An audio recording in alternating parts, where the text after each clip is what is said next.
I sense that Mr. Peru is about to surprise us too. I believed in him. I followed him to the best of my ability. I championed his ideas, defended his decisions, and then, without even realizing it, I became lost. Now that I've told you everything, you want to take my place, do you? No.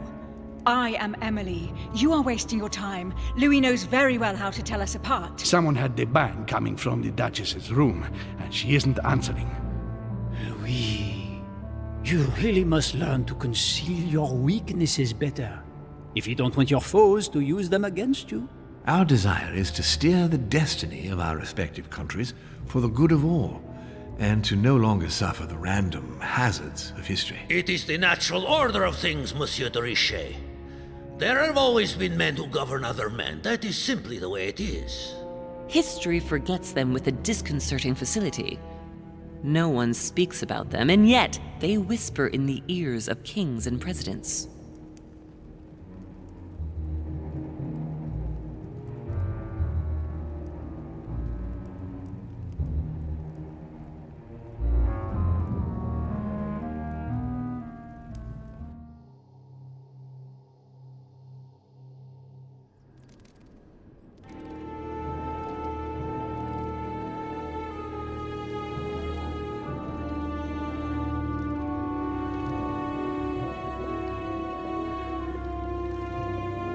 But where are we? I don't know, but we better not hang around.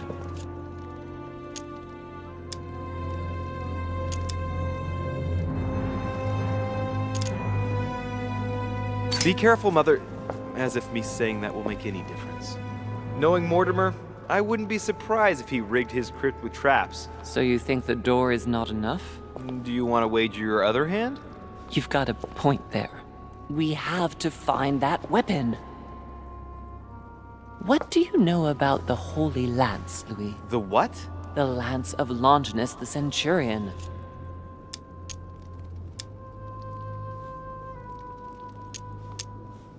Yes, the centurion that pierced the side of Christ with his lance. That weapon naturally became a holy relic. Exactly. Seriously? You don't really believe that fable, do you? Every fable is founded on true events. I'm not saying that everything adds up, but imagine if it really did exist. Very well. Now what? Well, now you know what you need to find. Pardon? I have to get to the wharf to prepare our departure. Let's get off this cursed island as quickly as we can. We shall come back when we are ready and armed. But hang on. Louis, let's first get to safety. We shall come back when we have the upper hand. Fear not. You take care of getting the lance. It's imperative. I'll take care of preparing our departure. Hang on. At least tell me everything you know about this lance. But I have never seen it. There's nothing else I can say, Louis. Well, you can always go snooping around Mortimer's study. I remember seeing paintings of Longinus there.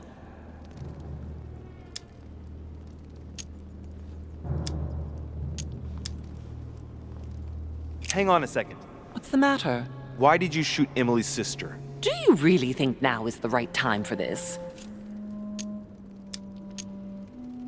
I want to know, Mother. Why did you betray her? Listen, Louis. I don't think you've really understood my interest in the Al-Azif. It's not just simple curiosity about some old relic. You tried to kill her. And I had no choice, for crying out loud. It must not fall into the hands of the demons, or we are all doomed, don't you see? Listen, I don't know exactly what it contains, but I prefer to be one step ahead. If they want it, there must be a reason. And even if I don't know what it is, I want to stop them for safety's sake, no matter what. Nothing will stop you if I understand correctly. Not Enough, Louis. If you could see the extent of their power as I do, then you would understand what I'm saying. All right, we'll do it your way. One more thing. If they find you in possession of the lance, they won't let you get away with it. Choose only one and hide it under your jacket so you don't get caught with it. Then run and meet me on the wharf. And if I get caught? If they catch you in possession of the lance, we're all doomed. Do you understand? Perfectly. Good. And go talk to Piaggi. He's the one who probably knows the most about this.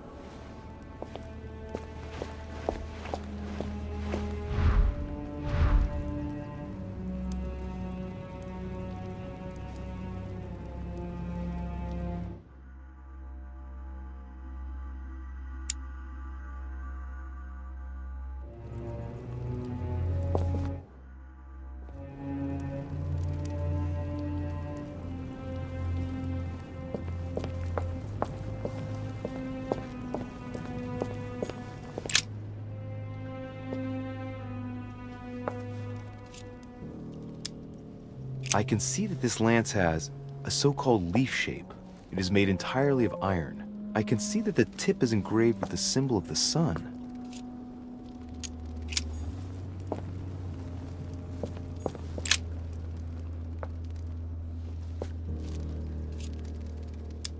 I can see that this lance has the characteristic shape of a spear. It is made of iron, and its tip is engraved with a cross.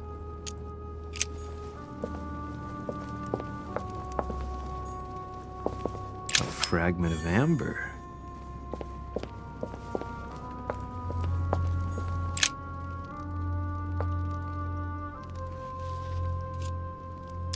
I can see that this lance has a so-called leaf shape. It is made entirely of iron. I can see that the tip is engraved with the symbol of the sun.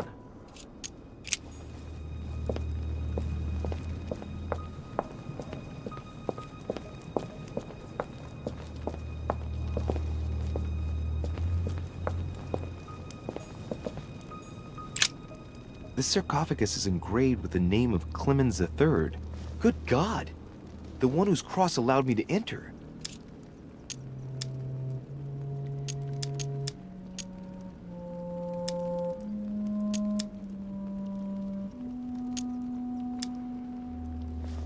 That was the Pope from the Middle Ages who inspired the Third Crusade. He gave the Roman people the power to elect their magistrates.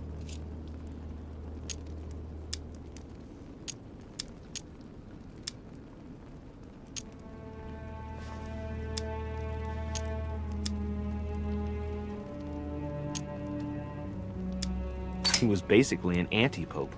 His path to the throne was pretty turbulent, and he had to be enthroned several times. The result of a long conflict between the papacy and the Holy Empire.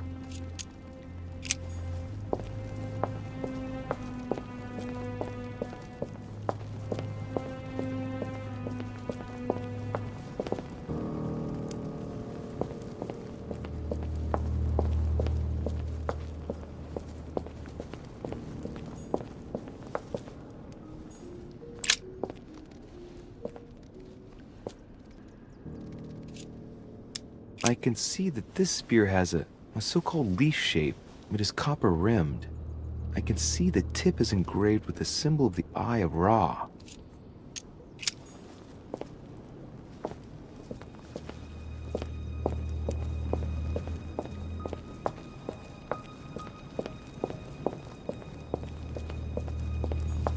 This one has no name. I wonder who it was for.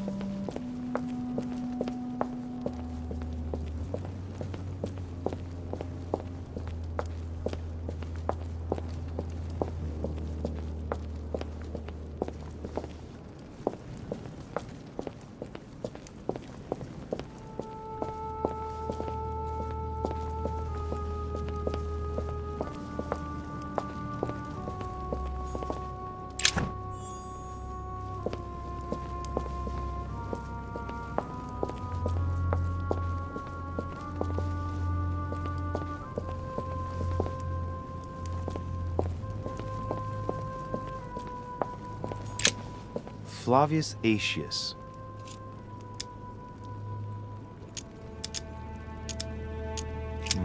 It was cut a long time ago. You could tell by the rough hacks of the tool and the patina of the stone. This sarcophagus is very ancient. I'd say it's several centuries old. Flavius Aetius, the one they call the last of the Romans. He was assassinated by his own emperor, who was jealous of all his victories. But how did he end up here?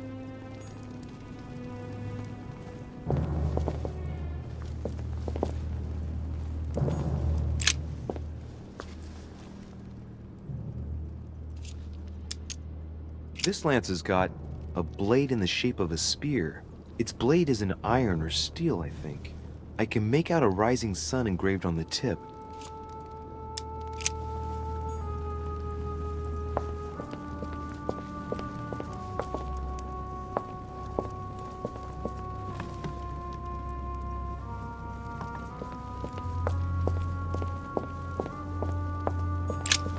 This sarcophagus has been ravaged by time.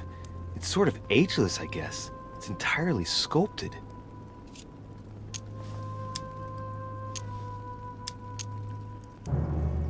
These symbols, these grooves, cuneiform script.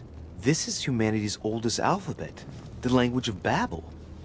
Sadly, no one today even knows how to decipher it. There's also some text engraved beneath in ancient Greek, Sargon.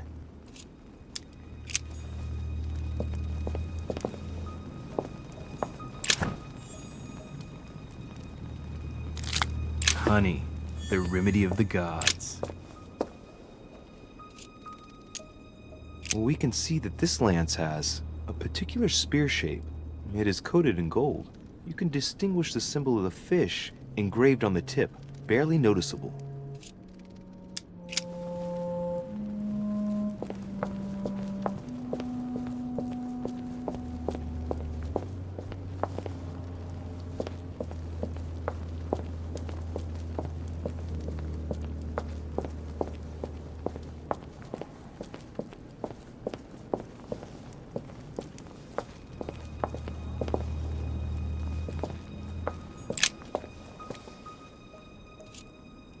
We can see that this lance has a leaf shape, and, well, it's in gold.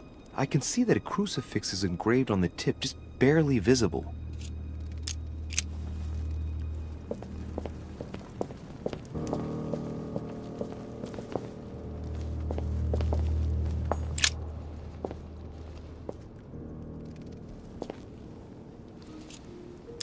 Let's take a look at this lance here.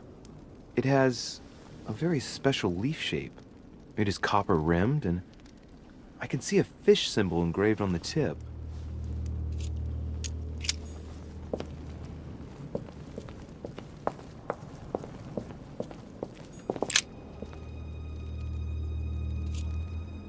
I can see that this lance has the shape of a boar spear. The blade is partially coated in copper, and I can just make out the symbol of the Eye of Ra engraved on the tip.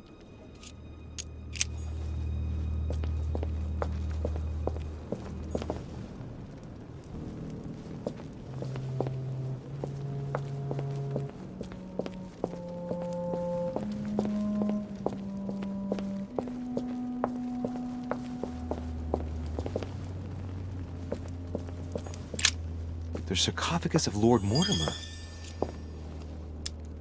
It's the only sarcophagus in this crypt which appears to bear the Mortimer family name. What ancestor can it be?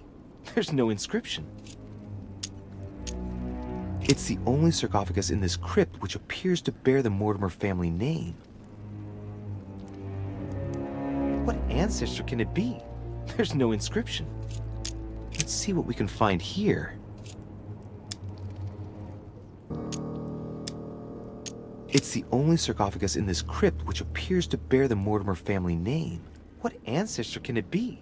There's no inscription. Let's see what we can find here. It's far too heavy. I'm not going to be able to do it on my own.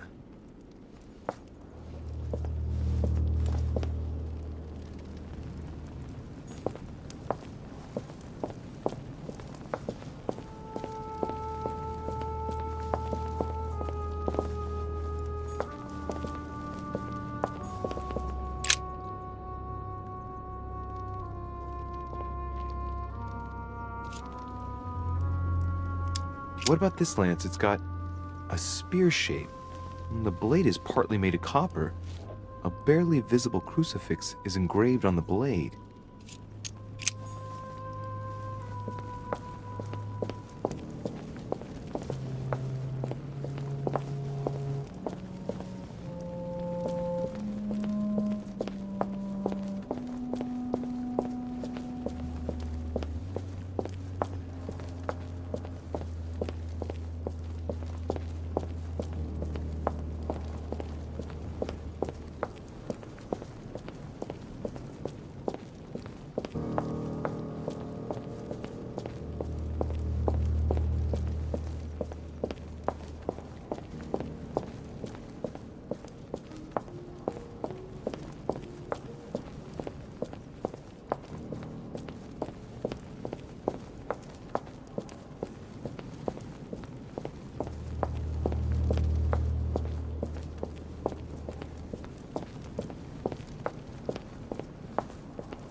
can see that this lance has the characteristic shape of a spear.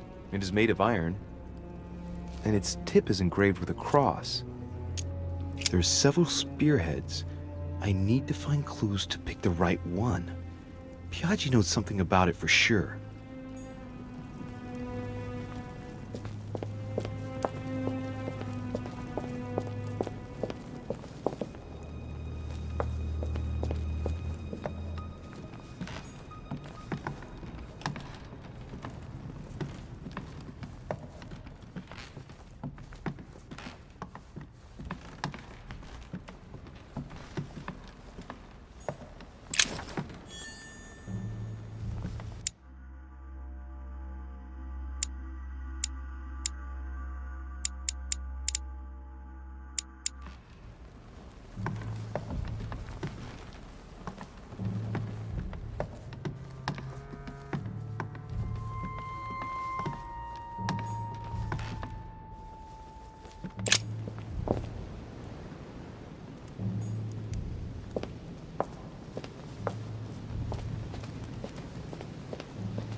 Song of Roland. Roland feeleth his death is near, his brain is oozing by either ear.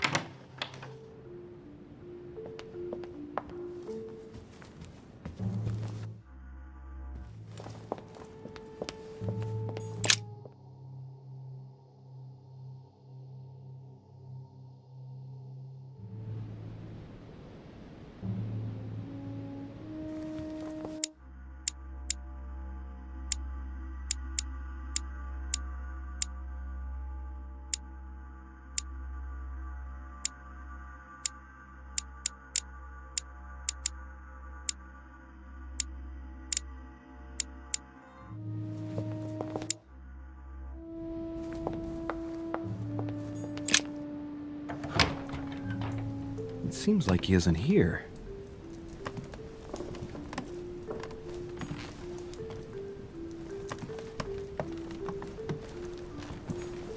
A chemistry set. That's not surprising coming from von Wollner.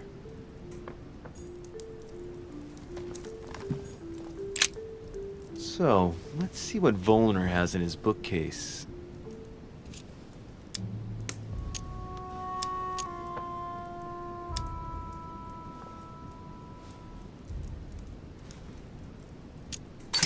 A few works on religions, 2 scientific essays about human thought. Most of these works are on alchemy. Longini Militis Fabulum. Ah! What have we here? It looks like a kind of biography on Longinus the Centurion. Truly, Wollner has done everything he can to get information about that lance. I'd better keep this one, though. De Richet? Damn, that's all I need. Maybe he knows something about the lance. What are you doing in my room?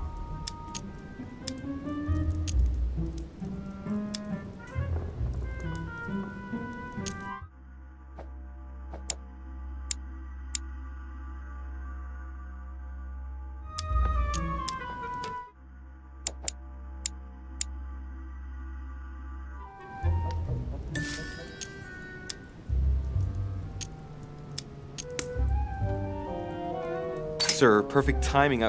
I was looking for you. You were looking for me? Well, here I am. What can I do for you? I was wondering if you might help me. You're the one looking for the lance. No, Don't take me for a fool. You are looking for the holy lances.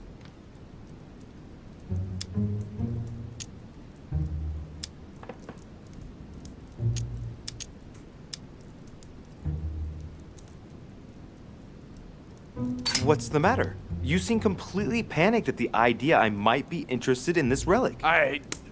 No, no, that's not true. What are you so afraid of? I'm not afraid. You know Mortimer's got it, so you're not worried that I'd give it back to him. What are so you? why are you so terrified of me being able to find it? You have no idea what it is you're looking for. What are you playing at, Richet? Mortimer's the one who has that cursed lance. How long have you been looking for it? Ah, I see. You want it, and so you plan to steal it from Mortimer. For a long time. Isn't that right? Why, you little swine! You're planning to give it to Sir Gregory. You're looking to double-cross me and Piaggi too. What on earth is he talking about?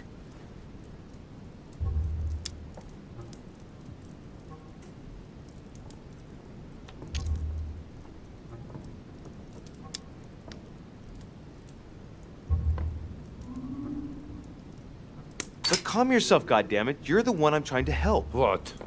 What? I heard you talking with His Eminence, and it seemed to me that this story about the lances had put you in a tight spot. I was only trying to be helpful. But why didn't you tell me straight away? Seeing as I hadn't found it, I didn't want to commit myself too quickly. If I failed, I would look like a beginner. I understand, Louis. I thought you were trying to manipulate me. But please, excuse me. I got a little bit carried away. But you can't get ahead by staying in the shadows on a case like this. There are already several of us searching for the Lance of Longinus. And it would be smarter to pool our information. Unfortunately, I've barely made any progress.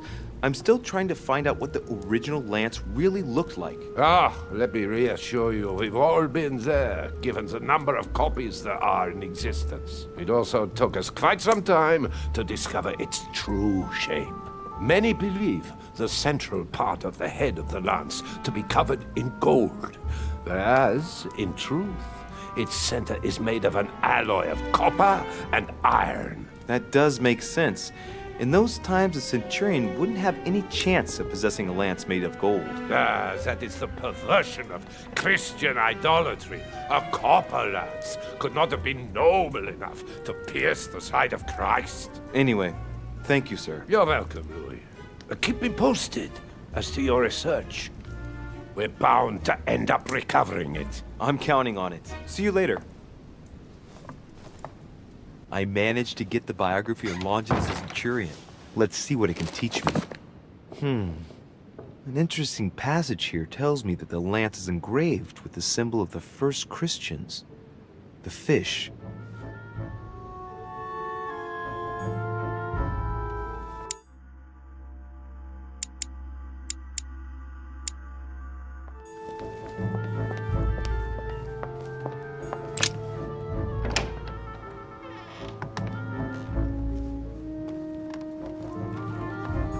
Dante's Paradise. Raise your head and be reassured, for what comes up here from the mortal world must ripen in our rays.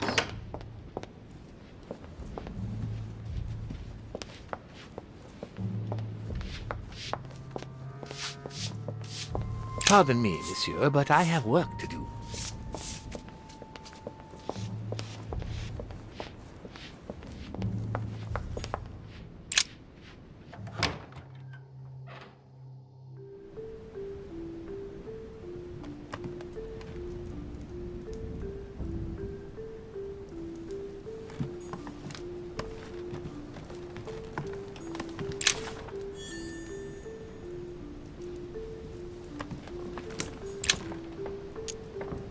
Great, honey.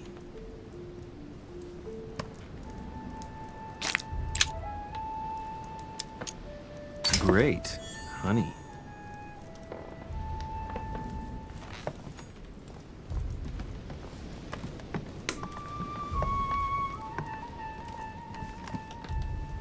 Dear friend, please.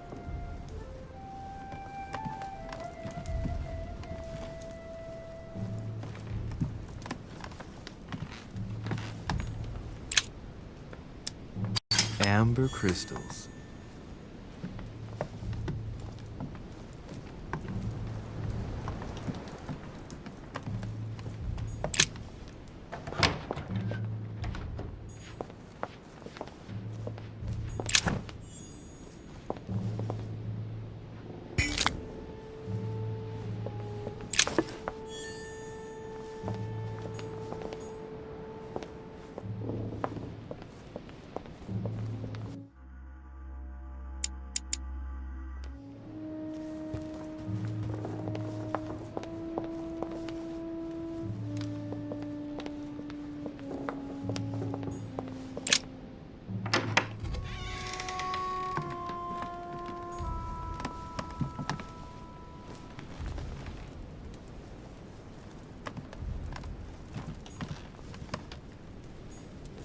Dear E, I received your last letter. Unfortunately, the Crown informed the Golden...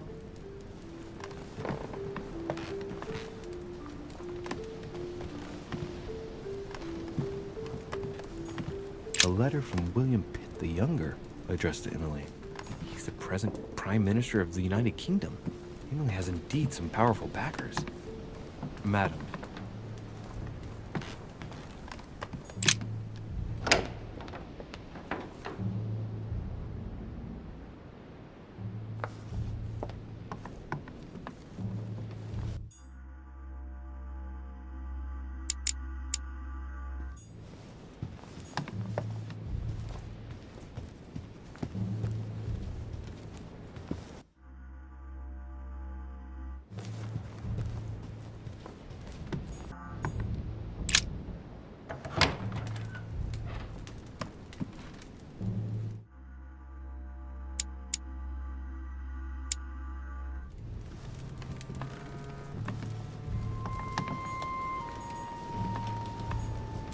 Inferno by Dante. Abandon hope, all ye who enter golden elixir.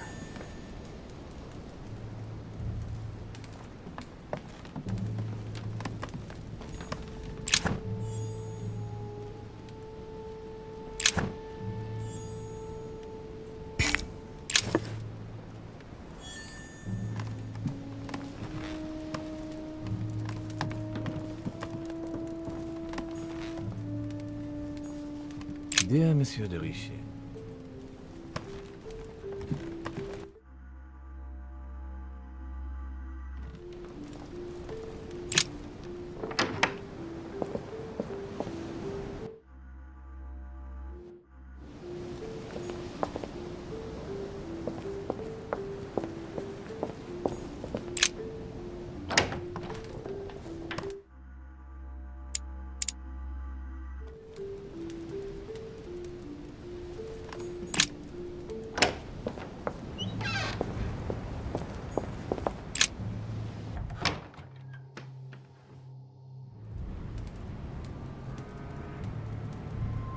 the Cardinal's not in his room. I bet he went back to stuffing himself.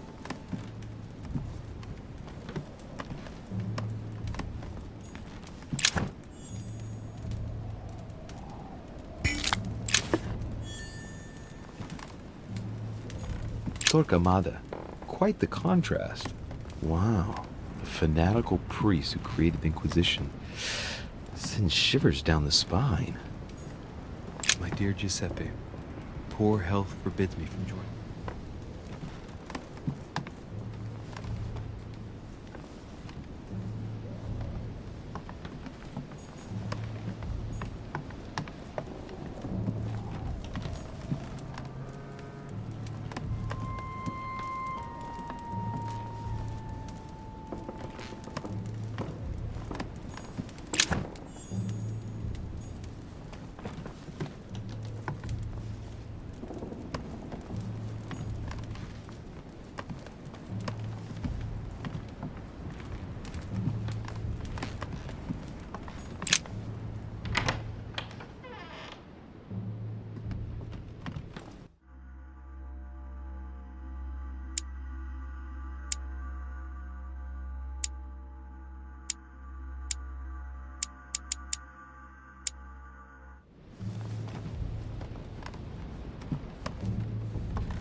Atrus, the Miller Brothers.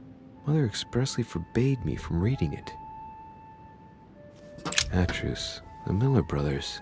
Mother expressly forbade me from reading it.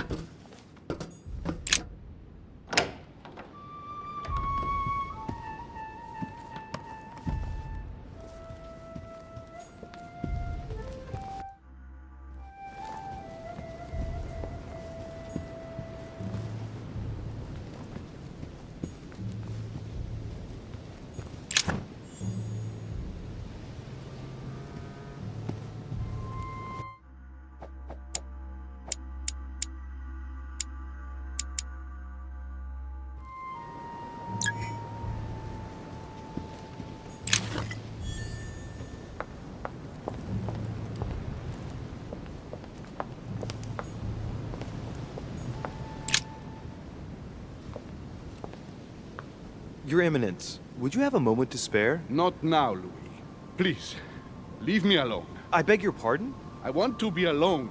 Very well. I'm only searching for information about the lance of Longinus, the soldier. If you could... are not listening to me. You are playing with fire.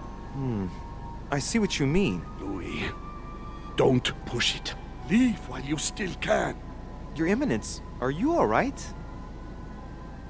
Your Eminence, are you with me? Can you turn around, please? What do you want to know about the Holy Lance, Louis? Your Eminence, turn around. This is the weapon used by a Roman centurion on the very day Christ was nailed to the cross. Look at me. Longinus thrust his lance in the right side of Jesus. Please.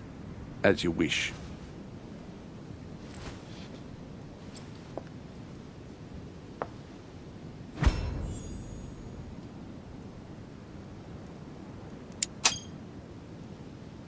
His nose is bleeding. So you are looking for the Holy Lance of Longinus, are you?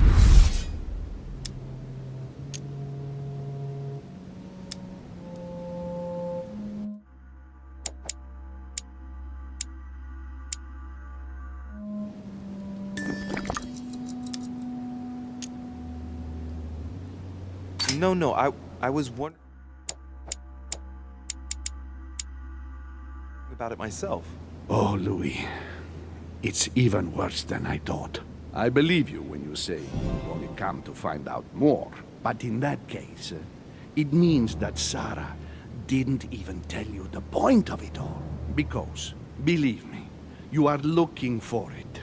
You are looking for the lance. You should know, you are not the only one. Lord Mortimer has spent a good part of his life and his fortune trying to find it. Never will he let you have it.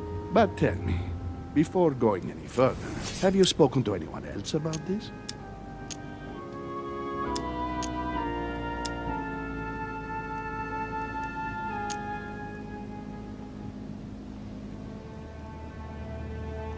No, Your Eminence. I thought you'd be the only one able to help me with it. Your words lack conviction, Louis. If I...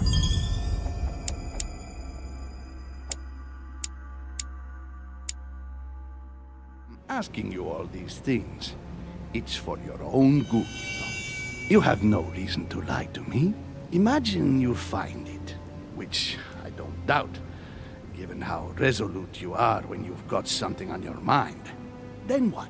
What are you going to use the lance for, exactly?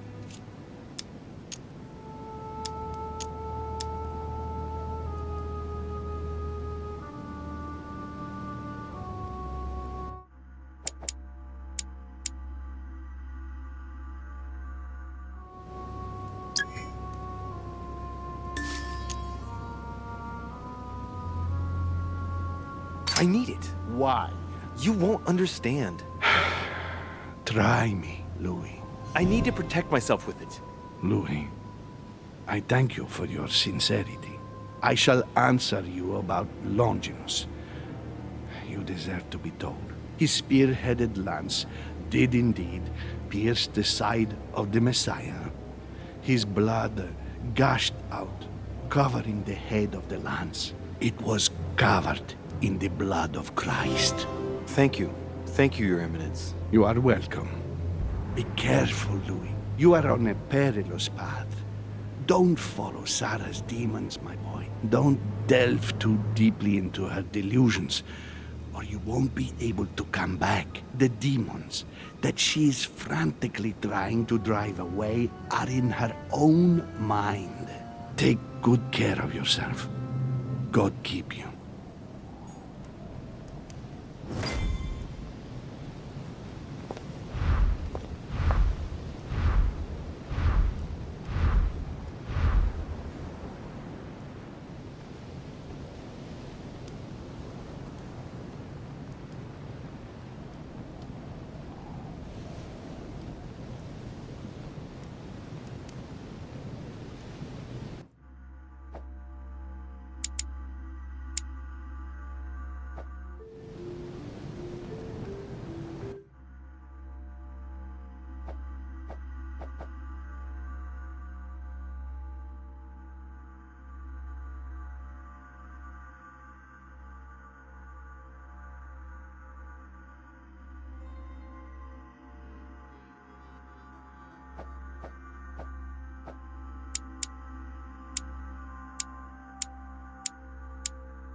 Good evening, Mr. President. Good evening.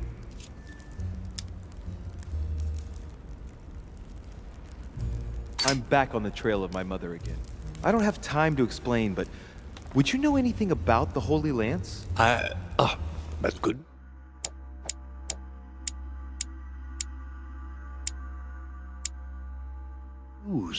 But be careful, Louis. You might end up getting noticed. Do you know anything or not?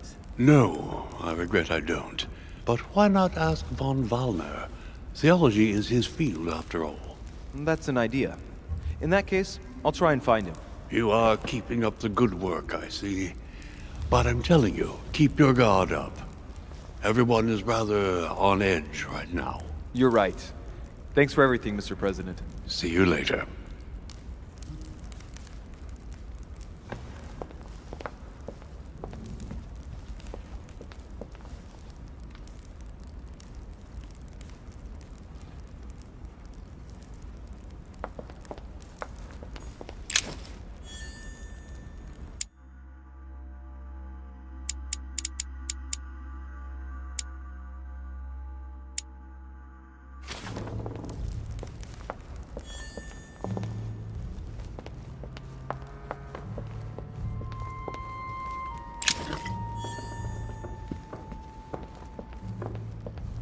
What can I do for you, sir?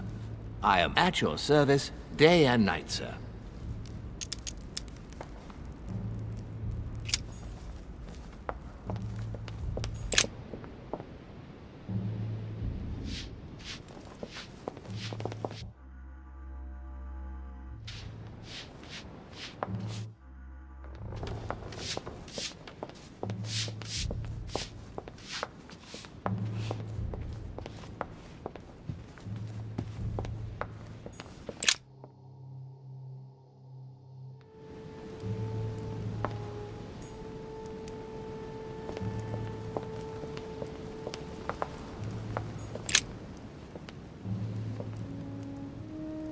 Saint Longinus.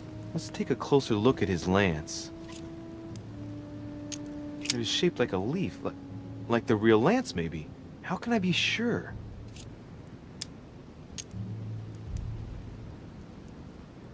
No, this is too easy. Mortimer's trying to throw me off the track again. It seems too visible to be true. Impossible not to see the statue on first glance, given its size. And Mortimer has no interest in making the shape of the true lance so easy to see. I think this statue does represent Longinus, armed with a lance that wounded Jesus, the Holy Lance. How can I find out if this is an exact representation? There's no way of being certain of it.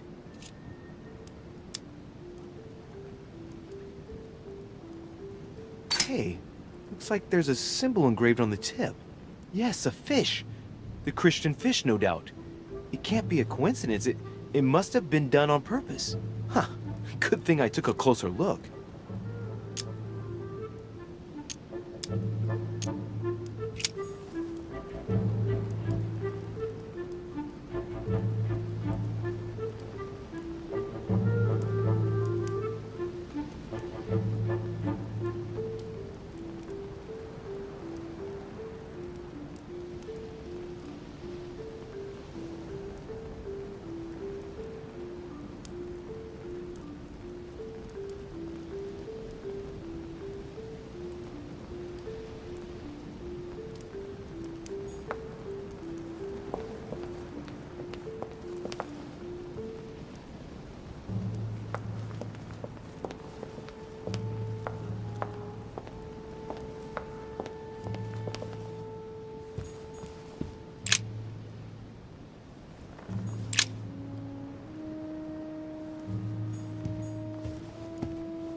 Christ Crucified by Velasquez.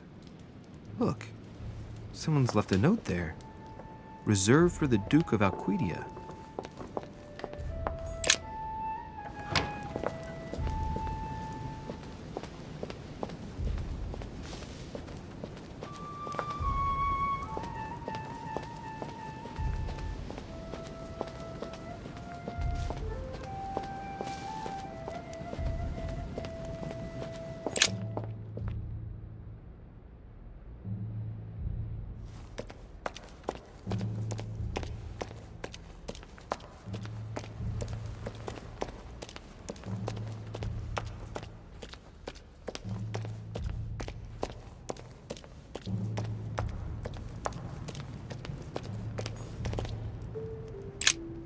The Bible must mean the lance which finally took the life of Christ.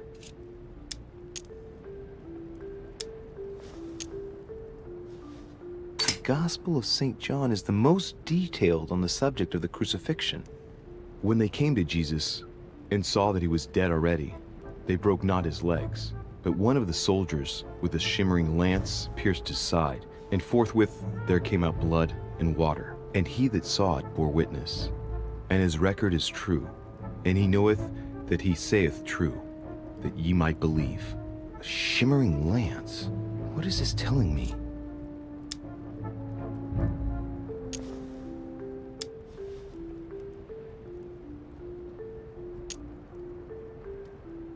Medieval Hermetic traditions evoke the idea of using noble materials for relics, which the monasteries often made themselves in order to attract pilgrims. Of course, they had to inspire greatness.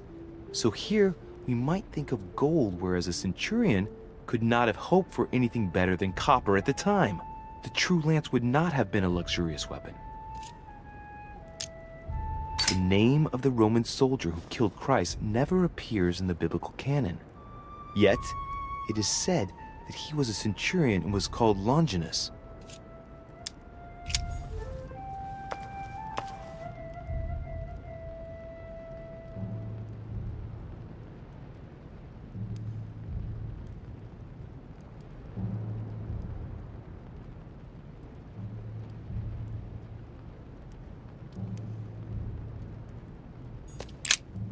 The Bible must mean the lance which finally took the life of Christ. The four Gospels each give an account of the death of Christ. Let's see what they can tell me about the lance. There's nothing about the lance in this account of the crucifixion. This apostle does not mention the lance in his description of the death of Christ. Ah, there. When they came to Jesus and saw that he was dead already, they broke not his legs, but one of the soldiers with a shimmering lance pierced his side, and forthwith there came out blood and water. And he that saw it bore witness, and his record is true, and he knoweth that he saith true, that ye might believe. A shimmering lance? What is this telling me? Medieval Hermetic traditions evoke the idea of using noble materials for relics, which the monasteries often made themselves in order to attract pilgrims. Of course, they had to inspire greatness. So here, we might think of gold, whereas a centurion could not have hoped for anything better than copper at the time. The true lance would not have been a luxurious weapon.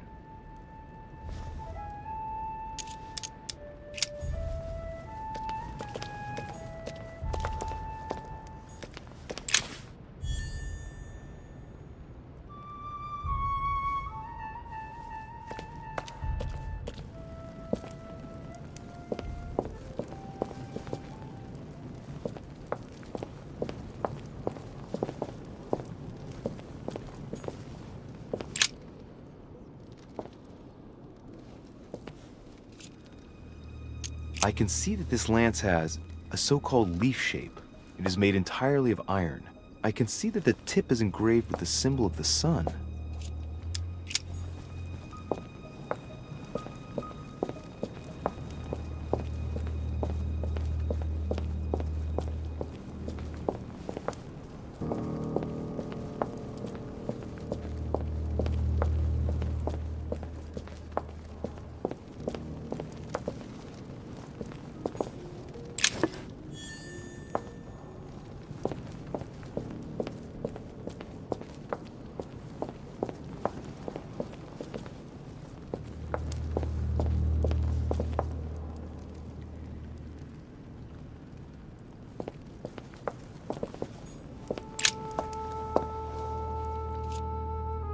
Well, here we can see this lance has a leaf shape, is gold rimmed, and a fish is engraved on the tip.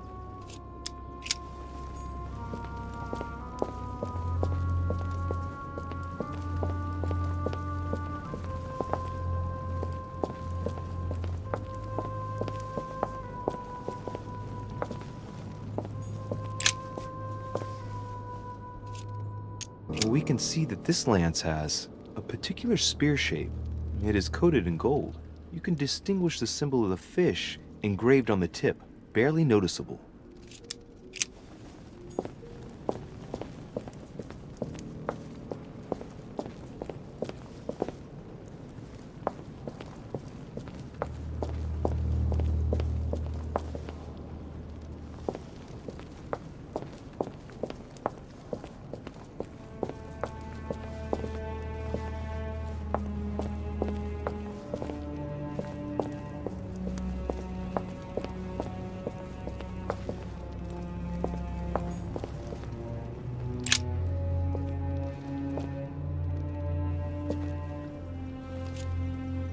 Let's take a look at this lance here.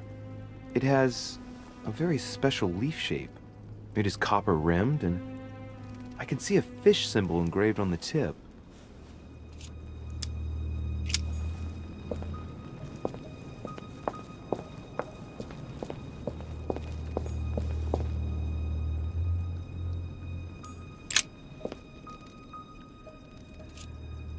I can see that this lance has the shape of a boar spear. The blade is partially coated in copper, and I can just make out the symbol of the Eye of Ra engraved on the tip.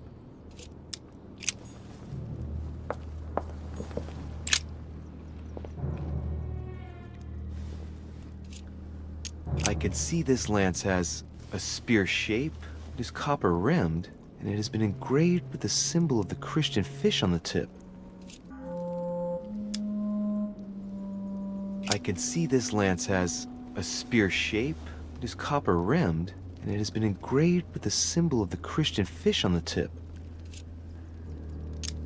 I must be sure of my choice. I cannot get it wrong. Am I absolutely sure this is the one to take?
I'm already pressed for time as it is.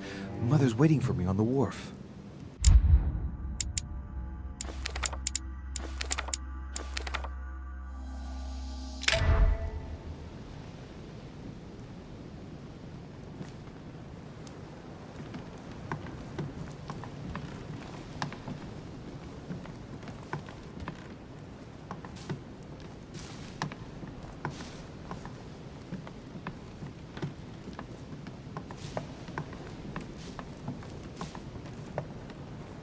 de Richet, sticking your nose everywhere again. Wow, what's the matter with him? Excuse me, monsieur. I don't follow you. I haven't come all this way just to fail so close to the goal. Why? What are you talking about? I am talking about what you are doing. This conference is going to boost my career. There is no question of me letting you ruin everything. I just surprised Piaget and Volner talking. You are about to rob Mortimer. Give me what you took from him, immediately. Let's keep calm, please. I don't know what you're talking about. I'll have to cut this short, quick.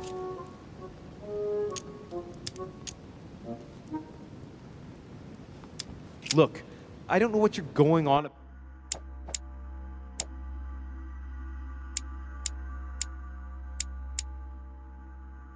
And I don't have time.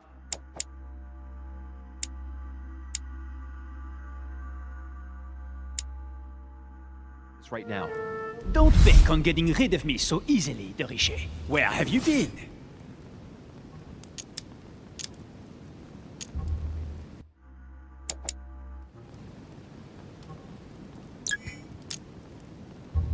Did Lord Mortimer tell you you could trust me? Yes, but... So, I'm working for him right now, and you're wasting my time with your questions. Look, if he hasn't taken you into his confidence, then you shouldn't know yet. I'll soon figure out what you are up to.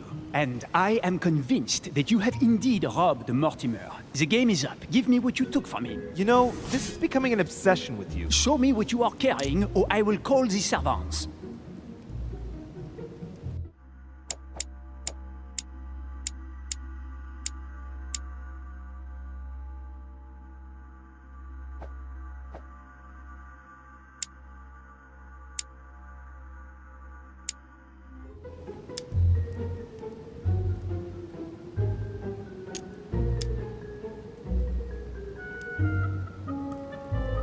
Remind me, who did you hear making those alleged charges against me? His Eminence Piaget and Monsieur von Volner were discussing them when I joined them. And remind me, during the conference, which side were His Eminence and Mr. von Volner on? Sir Gregory. But what has that got to do with it? And did it not occur to you for a single instant that they might have been speaking about me in front of you on purpose? To manipulate you? I trust them to detect novices who are likely to be taken in, yes. Those sons of whores. Ah! So that's how they see me. Be careful to make sure the conference keeps on going ahead smoothly, though. Please. It would grieve me to have to report you to Lord Mortimer. No, of course. I'll make sure those two bastards get what they've got coming. Right. We'll leave it there. I'm glad that things have been cleared up. So, are we finished here? Indeed we are. I shall leave you. That's right. Go play somewhere else. See you later, monsieur. Come on. I have to hurry up and join my mother at the wharf now.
Ah, Louis. Perfect timing. As luck would have it. Come, my boy. I would like to have a word with you.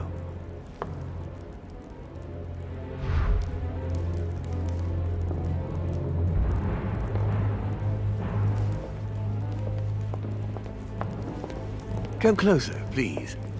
It's time we had a little chat. What's wrong, my lord? Tell me.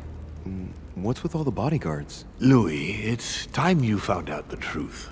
I've been observing you since you arrived. I see you running all over the grounds in the search of Sarah. I would like to prevent her from leading you even further down the wrong road. The wrong road? Louis, Sarah has made her own choices of her own free will, and I would like for you to have the same chance. You see, Sarah and I have known each other for a very long time, Louis. I am aware of her theory. About me, about Gregory, about the demons. She's right. Look at me. I have inhabited this body since 1191. For the last 602 years, I have been this dear William Mortimer.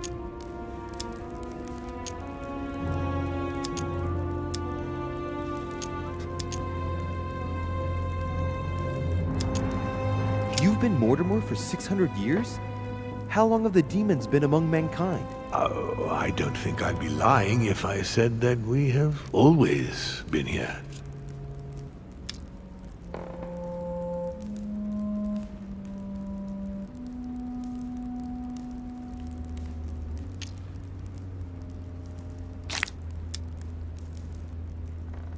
If I follow you, you must have witnessed some of the greatest moments in history. You could certainly say that, yes. Did you know ancient Egypt? Oh, yes, yes.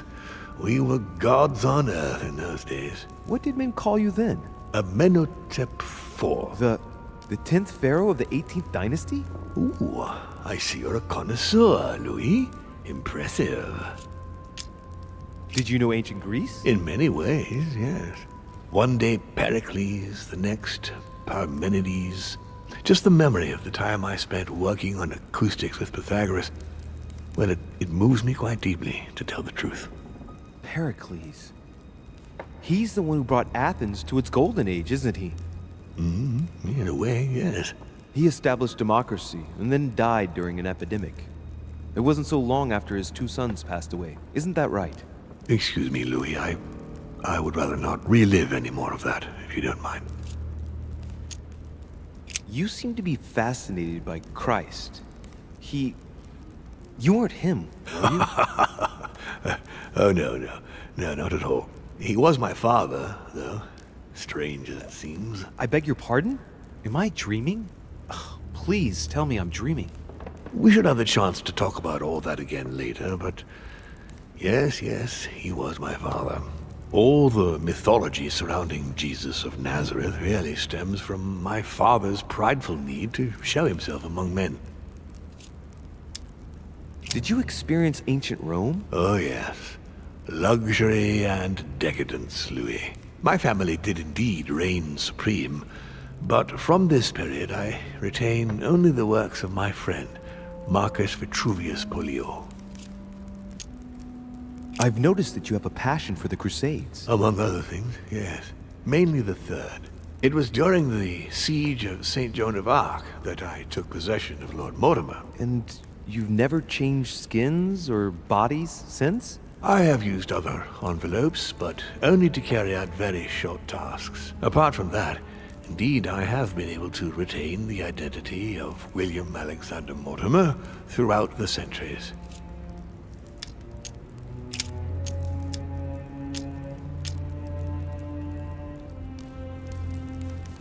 You're the devil incarnate. The devil?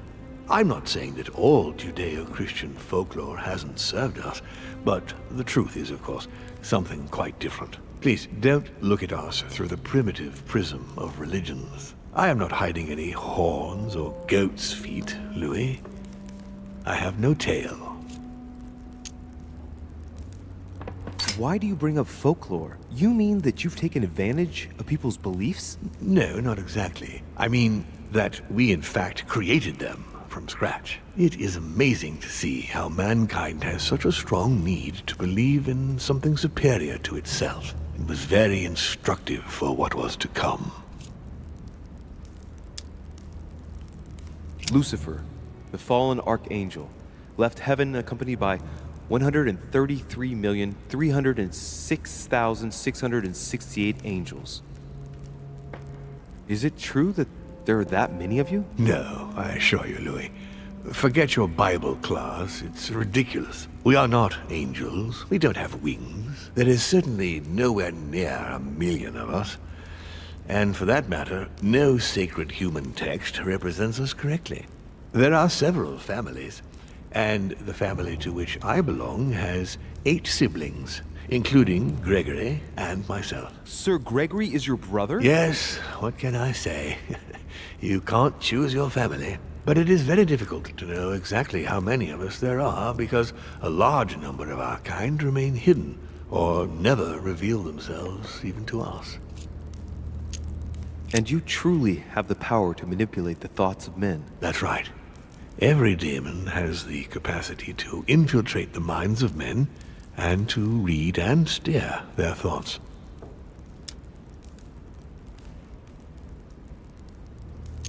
Can you tell me more about your capacities, your supernatural powers? Supernatural?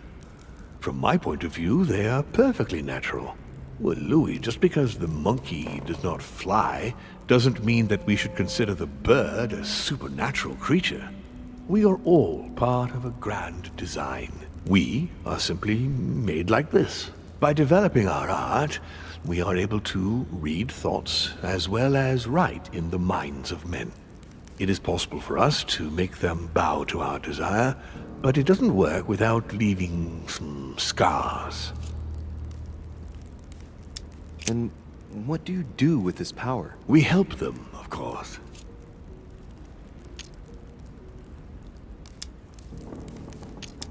And how is it you help men exactly? Let's just say that without us, man would probably never have left his cave. Fire, the wheel, tools, writing. We are the spark that inspires man to search, to grow, to evolve.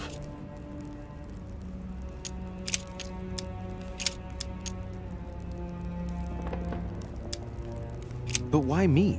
Why do I tell you about the greatest secret ever revealed to man? That's right. I'm coming to that. Don't worry.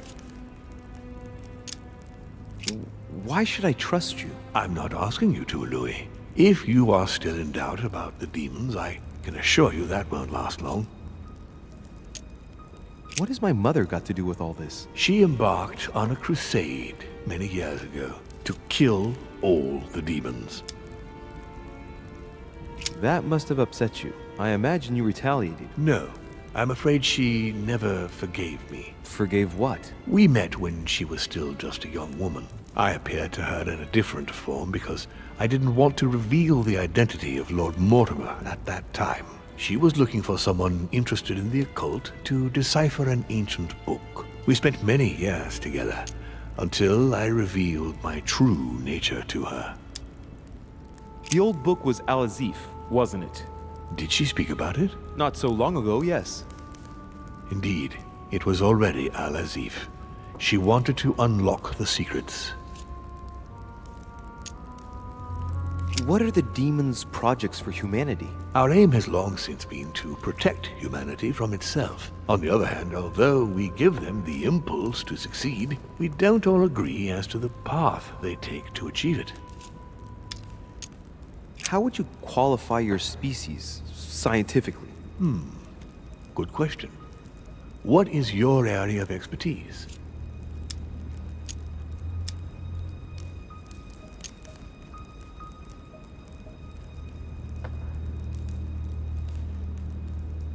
I'd say physics. So, consider us like the mechanical vibration of fluids. You mean sound? That's right.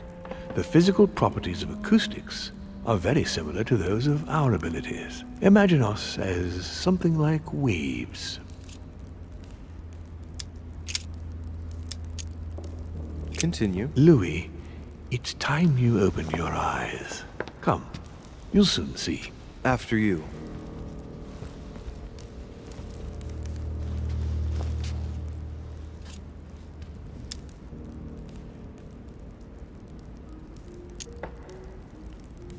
So, von Borchert, he was looking for the Al-Azif for you. Exactly. Al-Azif has always belonged to my family, Louis. And with good reason. My father wrote much of it. Can you tell me what you've done with... What, you mean the Al-Azif? No, I already know that.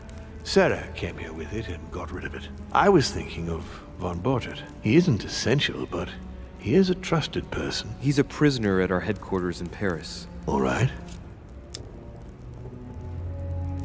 If you could manipulate us mentally, what's the point of all the theatrics of the conference? You must suspect that we asked ourselves that very same question. For many centuries, we didn't organize any conferences, and most of the time, it ended in civil war between demons.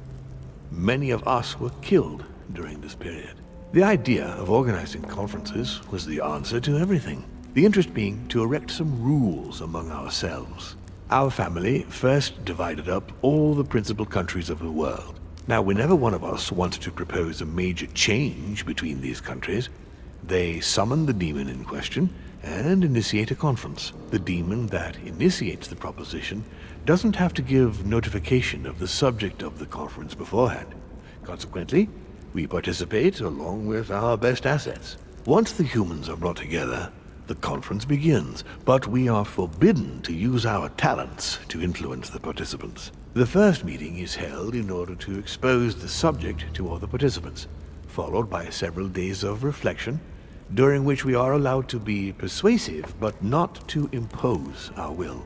A second meeting closes the conference with a final vote. So, for you it's a game, isn't it? I understand your remark, but after living several centuries, you stand back and enjoy what reflection and pleasure you can. But how do you agree on global policy? Locally, we often have competing interests, and sometimes we start wars between men which are linked to our disagreements. Most of the time, our father steps in and gives directives, which my family follow to the letter. Indeed, in my opinion, it is high time we moved on. What do you mean? I mean that a new era must begin. The old monarchic regimes are outdated, and it's time to evolve. Did what happened to Elizabeth Adams have anything to do with you? Unfortunately, the poor girl became an issue between us, in spite of herself. A family of demons is still a family, and as in all families, there are disputes. Elizabeth's family, the Adams, has always been under the patriarchal control of my father. As he and myself are not really on very good terms, sending poor Elizabeth here was terribly rude of him, really. You did accept, though. No, I would say rather I was presented with a fait accompli by Gregory and went along with the intention of helping her. But this is my castle, and everyone is the master of their own home.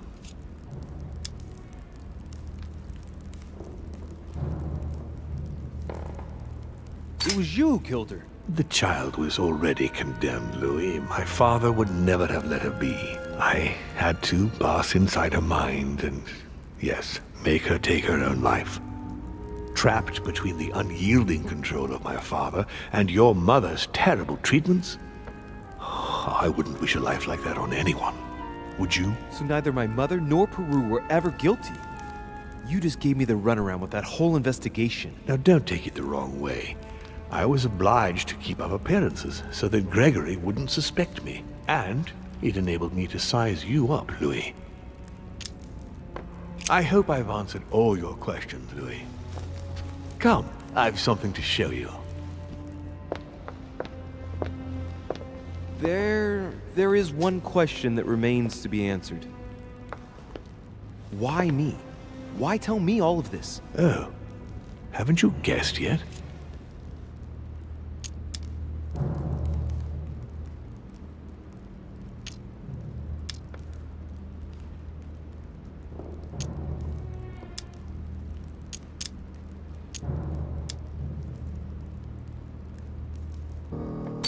I've got an idea, but it might seem stupid. Trust me. Am I one? I mean, am I a demon? Would you like that? No, I don't think so. I'm just a man, and that's fine with me. Look, we are of the gods, Louis. Always have been. You, as much as me, you are one of us, Louis. You too are a demon. Are you serious? You know it. Deep down inside, you know I am telling you the truth. Where do you think that natural, charismatic presence comes from? Your talent must already have manifested itself somehow. Have you ever had any visions? No. Stop it. It's absurd. Have you never found yourself suddenly inside someone else's body without knowing why? No. Whilst asleep, maybe? That's how it often happens the first time. Your spirit wanders unconsciously. My mother can't have lied to me about that. It's true. Your real mother would never have lied to you. What do you mean? Louis, I would rather you found this out from her own lips, but it's important that you know. Sarah is not your mother. What? I'm sorry you had to find out this way, Louis. But you must know the truth before you commit an irreparable act. No, no, it's not possible. You are my son. Liar!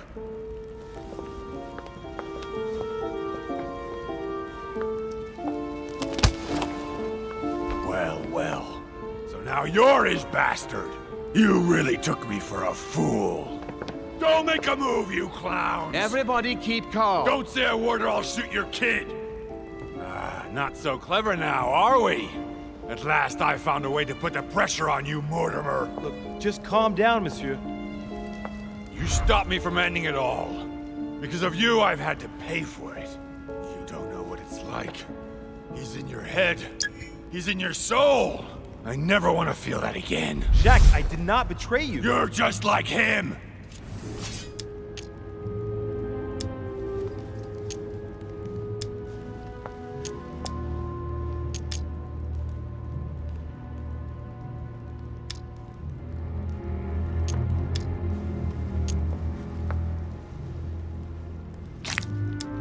Monsieur Peru, I don't even know what this is all about. It's quite simple. You're like them. If that's enough to make me unforgivably evil, then I'd prefer you shoot. But I don't feel as if I've changed. I'm still the same man I was an hour ago. They will corrupt you. It's inevitable. And I won't be able to resist, like you are now? Well... Give me the benefit of the doubt. Think about it a moment. So, what are you gonna do now? You've just found out your true nature. What difference does it make?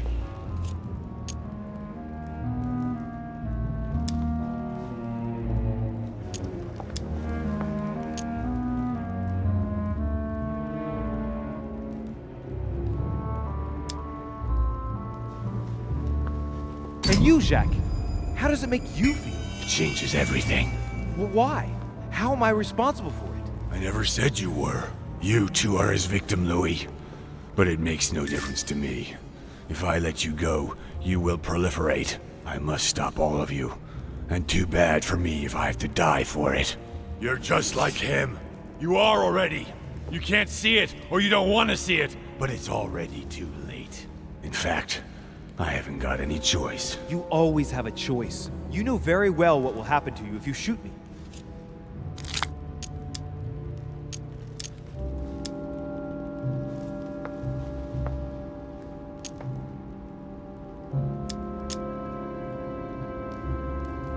You're going to be held accountable, and you will lose everything, starting with your freedom, and then your head. I told you, I don't care. Not about yourself, maybe, but what about your daughter? It wouldn't be the same for her, would it? Shut up! Shut up! She will be alone, in a world that you know is hostile. What will become of her? That's true, but... Don't abandon her. Not a second time. It's your last chance, my friend. It's over. Come now. You know what I told you. Evil and good depend on you, and not on your nature. Yes, it's true, and the same holds true for all of us. Monsieur Peru, I am willing to overlook this latest scene. You can thank my son for that. I think, however, that you ought to take your leave, for your good and ours. as well as that of your daughter.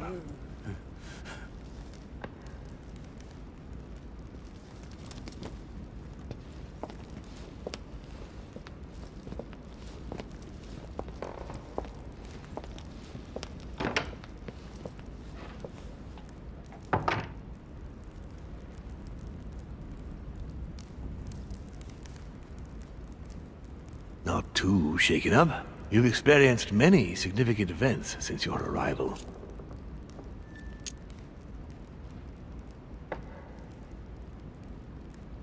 You can say that again. For now, I think you ought to find Sarah, my son.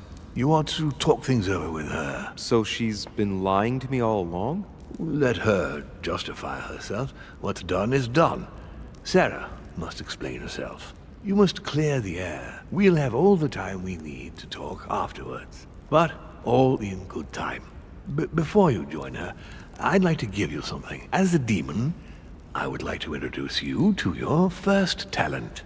What do you mean? Open your mind, my son. Relax. You hold immense power. It's already there, inside you. Empty your mind of all thoughts. Just let me show you the way. I should relax. Open your mind. Hear my voice. Feel the vibrations and listen to what has been happening to you deep inside, but which you have been concealing. Trust yourself. It's all already in there. I can hear something. Now breathe. It's a sound, very faint. That's right. Concentrate on it. My voice is growing fainter, but I am here. Whispers, words, mixed voices. Focus on one of them. Don't be afraid. I sense a stream. Some words are clear, but not all of them. Let them enter into your mind. Hear them. Now I can hear a clear voice. Well done, Louis. Congratulations. What was it? You are now able to read people's minds. What? You heard me. From now on, whenever a human speaks to you, you will be able to read their current thoughts. So, if you need to know something in particular from someone, all you have to do is make them think about it.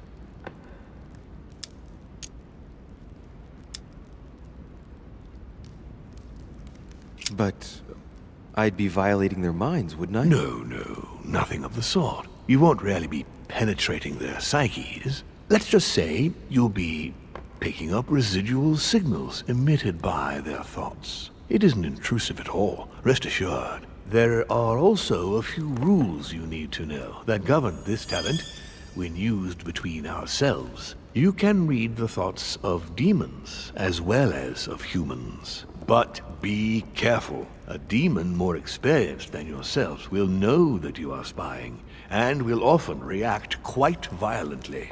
It's considered bad form to play around the psyche of another demon. It's a question of courtesy. But let's be clear. What is most considered bad form is getting caught. So I would advise against trying to read the thoughts of Gregory, for example. Home? Yes, the old grump is touchy, and rather a stickler about the conventions. On that note, go and see Sarah, Louis. Otherwise, she might leave without you. We'll continue this discussion later, if you want. Just join me in my study when you've finished.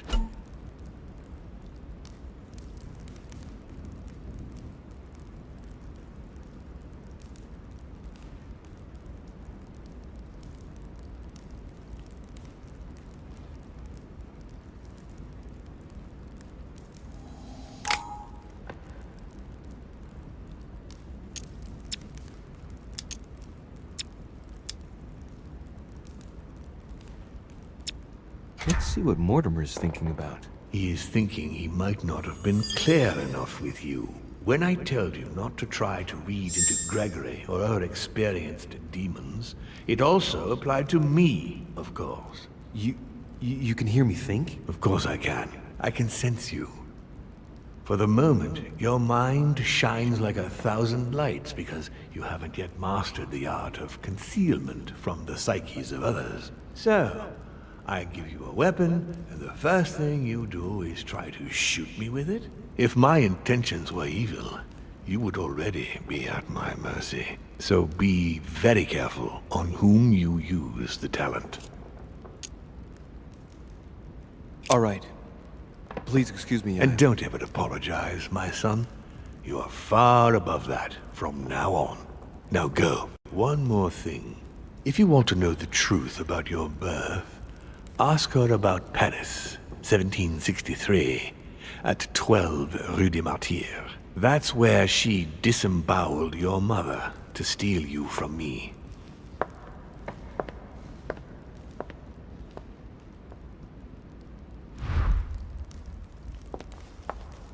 It's not that I regret all these discussions, but I must hurry to the wharf.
No! No, Mother! Louis, it was an accident, I'm sorry. I didn't have a choice. She attacked me. I didn't want to hurt her. What happened? I was on the wharf. It was dark. She seemed to be preparing to depart. I moved closer. I wanted us to talk, but as soon as she saw me, she threatened me. I wanted her to explain to me in her own words what had happened to Emma. I had to know what happened, Louis. You understand that, don't you? Is it really for him that you left me, Emily? That's pathetic. Look, he still doesn't get it for crying out loud. Emma?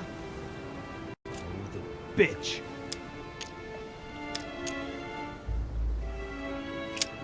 Bitch. What? Louis, what's wrong with you? No, you are not Emily.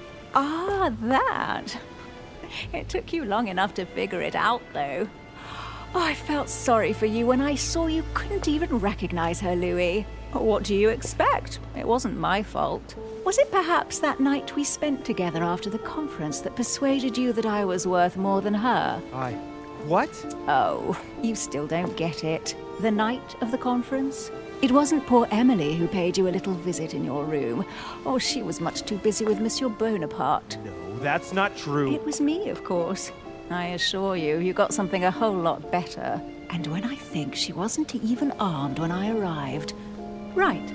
Take a moment to think and meet me at the manor later. You're crazy. Now, Louis, don't push it. I understand your grief, but I won't put up with that sort of talk from you or anybody.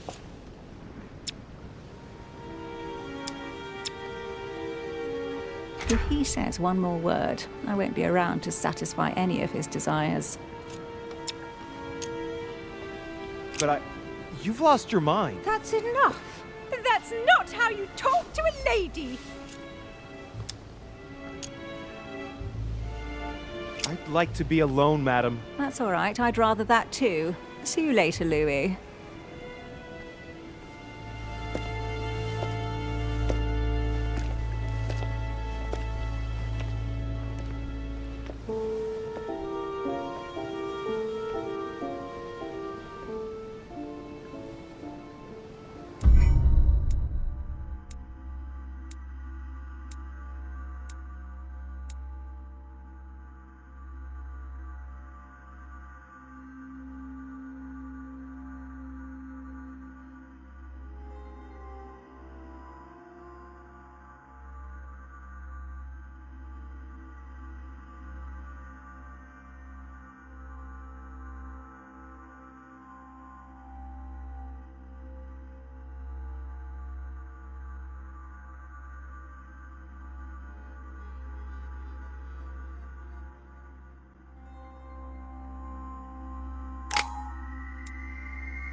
Rational and open. I spent my whole life swimming in lies. Emily, what a waste. I feel like I know nothing. That I have to learn everything all over again. I'm a demon. I age more slowly. I can mentally manipulate people. I don't even know if it's a good thing or a curse.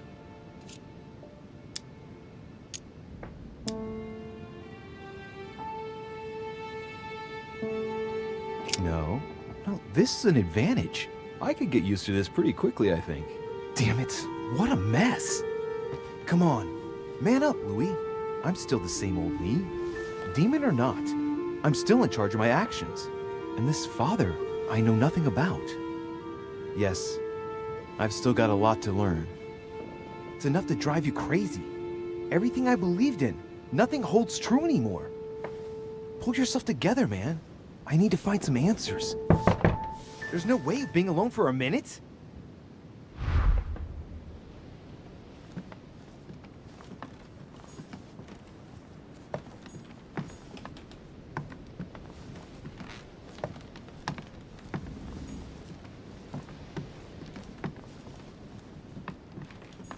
Dear Monsieur de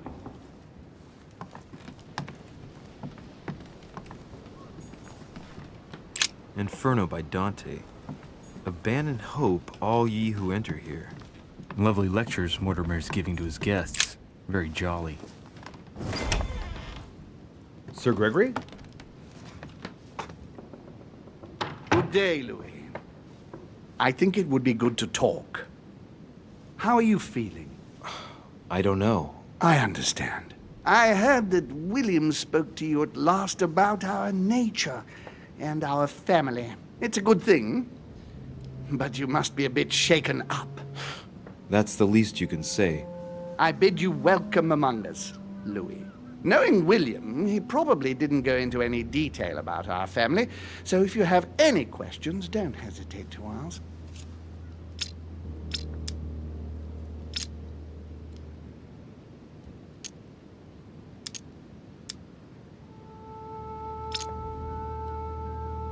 How long has our family been in existence?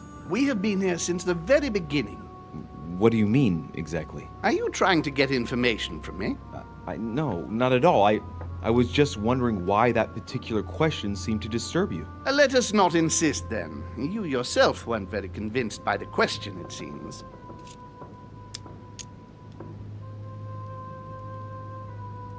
How many of us are there in the family? We are 8 brothers and sisters.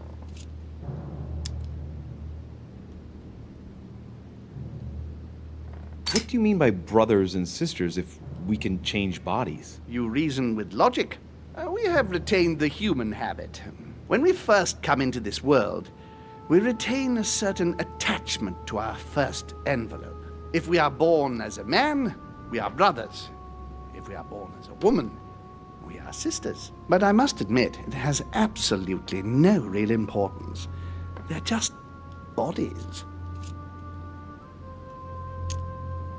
Well, tell me then, are there any other families like ours? There are officially 7, but we're the oldest and therefore the most powerful.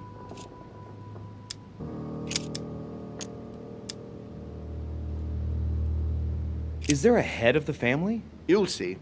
You'll meet them all, of course, when you are ready. They created us and set out the rules, especially our father. As for our mother, she retired from the political stage. We don't see her much anymore. I think that all these questions simply bore her. What's Lord Mortimer's problem? I think he allows himself to be devoured by a need for recognition. Has he always been like that? More or less, but thinking about it, I believe that the birth of our latest sibling greatly accentuated his discomfort. Do you think he's jealous? I didn't realize you were so good at behavioral analysis. Indeed, William certainly is prone to jealousy. Finding one's place, notably in the eyes of our father, is not easy, and we each do what we can to succeed. But I can't justify this perpetual rebellion against our rules. I see. There is still much to learn. Yes, it's true. You've got some catching up to do, my boy. One thing you must understand, regarding any disagreements that might arise between William and myself, is his position with regard to mankind. What do you mean? Well, for centuries we've been trying to help, and therefore preserve humanity. Monarchies are simple and practical. They enable us to inspire humanity efficiently, and I can't understand why William wants to replace them with democracy.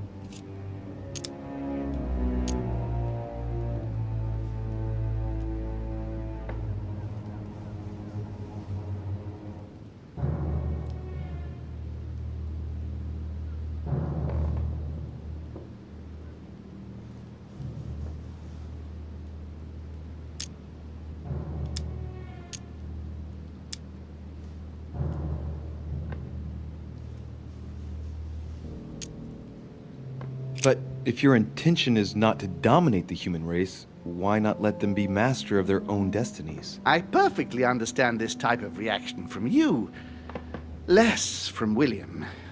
The main thing you're lacking is time. Man is transient, and one of his particularities is that he does not learn from the errors of his peers. He uses up an incredible amount of energy building and destroying whatever he himself has put into place. If we weren't here to help them, guide them, I sincerely believe that humanity would have become extinct by now.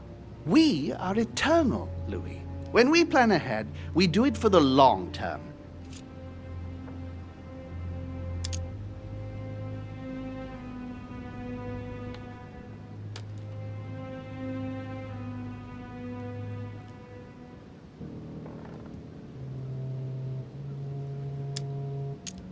Yes, I understand, but that's more like tyranny, isn't it? Well, it's all a question of your point of view. From man's point of view, I can understand how he would have that impression if ever he found out. But don't forget your true nature. From the demon's point of view, in other words, ours, letting man do as he thinks fit would equate to letting him race to his own demise. But what about man's freedom to choose? That is man's worst enemy, Louis. Imagine a creature that dies without reaching the age of adulthood.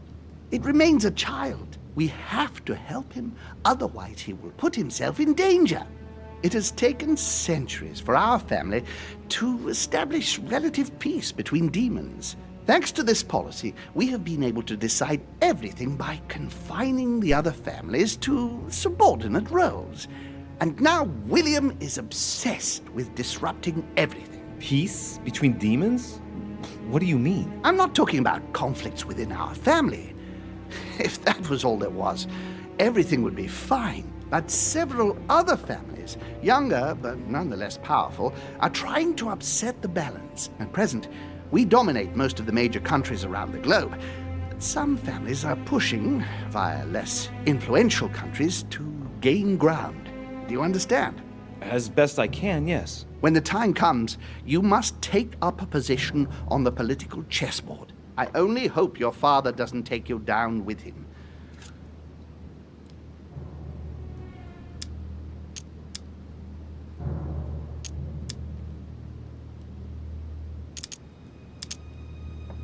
Are you offering me an alliance? Louis, I do not believe that just because your father is mistaken, all is lost for you. You owe William nothing, so there's nothing obliging you to support him. I want you to make an informed choice. Now go and see your father, see what he has to say, and then think it over very carefully. That's exactly what I intended to do. Thank you, Uncle. Don't mention it. If I've been able to help you in any way, go now.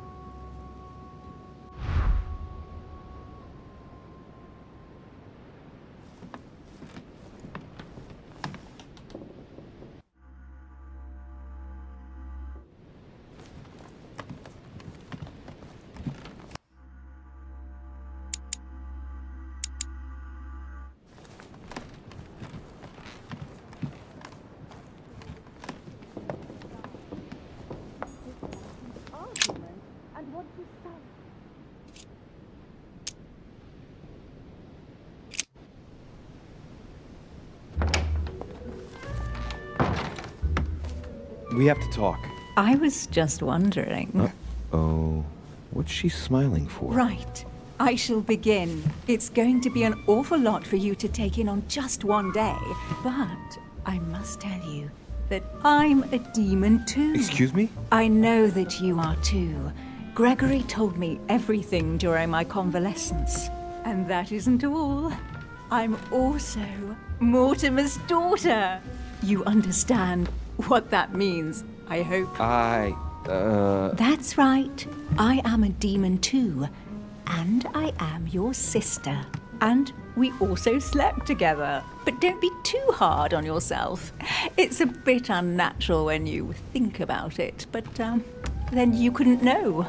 This way at least, everything stays in the family. It's for the best. It mustn't prevent us from living out our affair in the open, however. Our affair? Have you lost your mind? I'm far too soft on you. I'll let you have everything, of course. So don't be nasty, if you don't mind.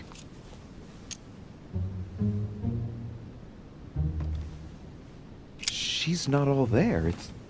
It's plain to see. Yes. True, it's been a long day. Yes.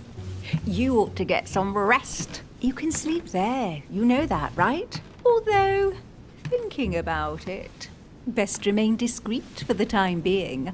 We shall go see Father later and tell him everything. Of course, he'll be disappointed because he bet it would be Emily, I think. Whoa.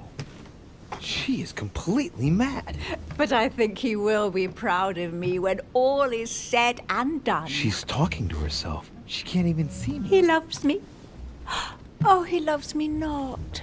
Yes, we'll have to tell Father all about this. But I don't want to live on this island. It's too cold. There's no point in insisting anymore. I'm going, Emma. Yes, I'll see you later. La la la Louie. La la la.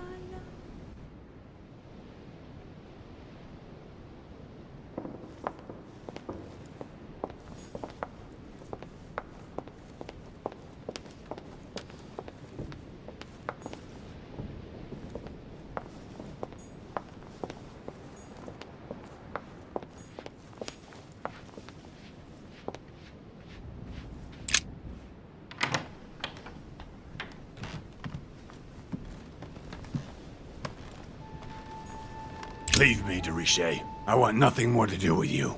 I'll have left within the hour, and I wish never to see you again for the rest of my life.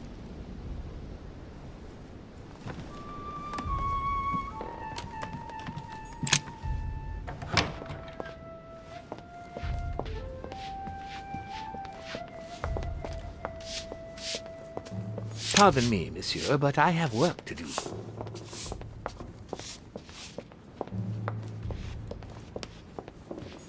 Louis, busy as always, I see. How lucky you are. I must admit I'm trying to kill the boredom myself.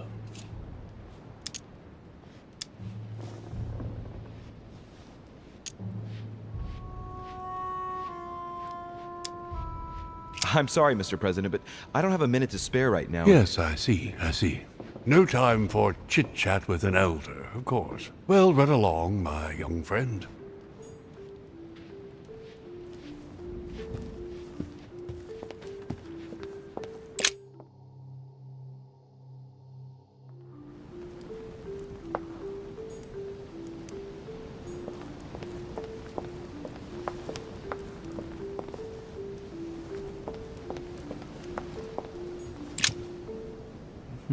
Which four-letter word could open this chest?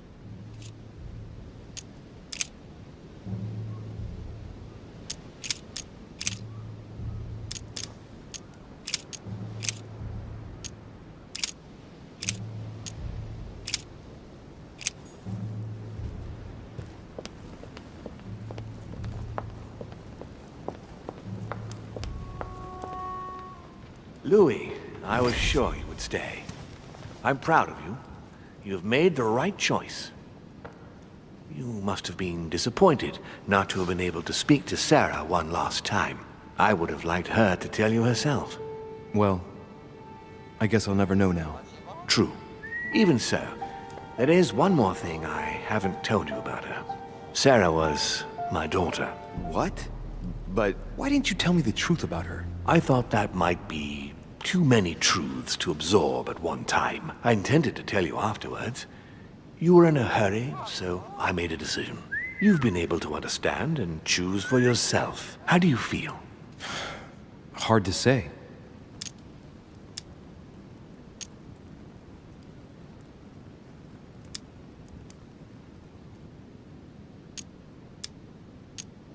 At peace, really.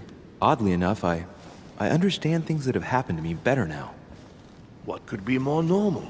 It may have been a bit brutal, but you've just grown up in a very short space of time.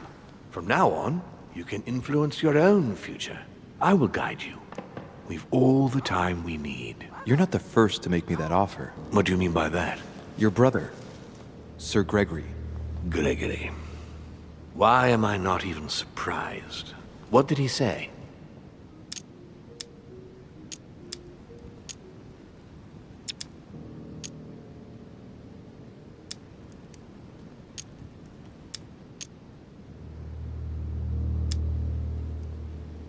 According to him, the family is a prickly subject for you. He exaggerates. I don't have problems with all our family, far from it. I admit I find it difficult to follow the path set out before me sometimes. I don't share their vision, and they don't understand me. They find you unstable. I don't impose anything on anyone. I'm just following my own path. But where does it lead?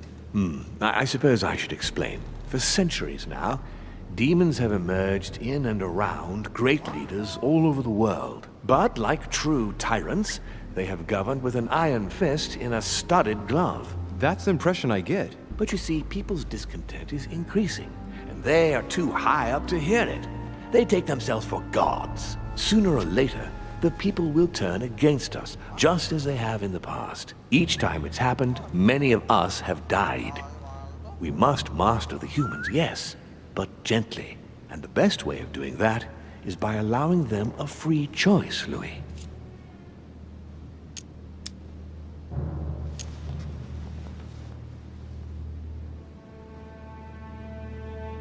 So that's your project. Of course, not entirely, no. It is easier to keep control over people who slumber than people who are oppressed. A man with nothing to lose is a dangerous man. Whereas, if you give him a roof, food, and entertainment, he will do whatever you want. The best way of getting them to achieve something is to make them think it was their idea. For that, they have to feel as if they are free. Hang on. What do you mean? Look at the United States.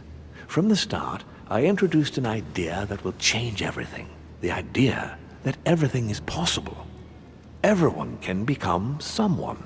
Is there anything more beautiful? You mean it's not true? Man can move mountains when he believes it is in his own interest. And what nobler cause is there than his own freedom? Do you have any more examples? Of course.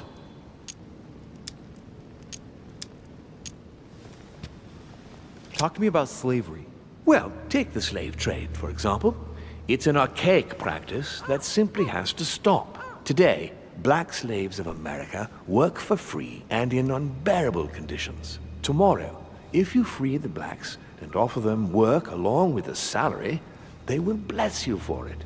Then, they will be integrated into the system. They will be taxable. Once they are free, they will have to work for a roof, pay taxes, and feed their families. Maybe we could take away the civil rights of prisoners, for example.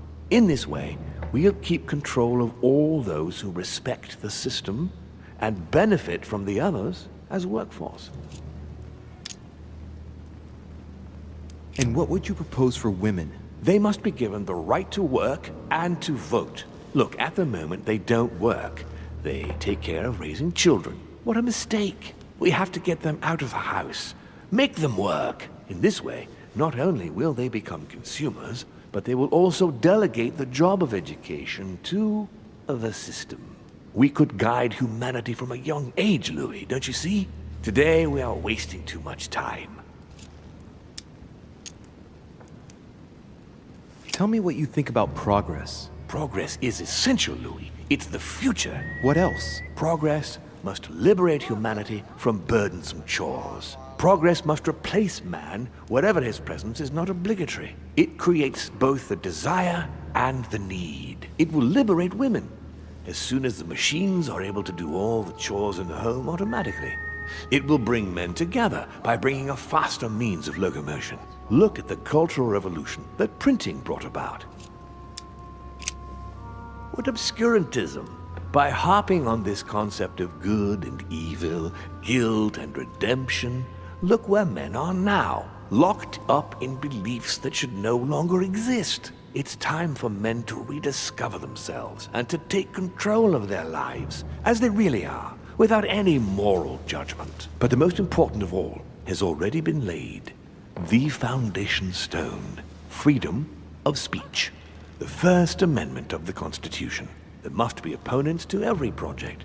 So, above all, don't develop a one-track approach, otherwise man won't have enough room for expression to feel free. If man sees his chains, he will only want to break them. If we give men the feeling that they are free, I am convinced that they will exceed their limits, and it is only from that condition that humanity shall rise up. But do you want to dominate or raise humanity higher? I want it to advance. I want it to progress. Man is our vessel. If he progresses, then so do we. Wouldn't you like to know what we really are? Who do you mean? Demons? Yes, us. Our species. I've been searching for centuries, trying to find a way to explain the reason of our existence, but humanity has not yet evolved enough to make any progress on the subject. I am convinced that the sciences will bring that knowledge someday. So, that's your objective, is it? To understand who we are?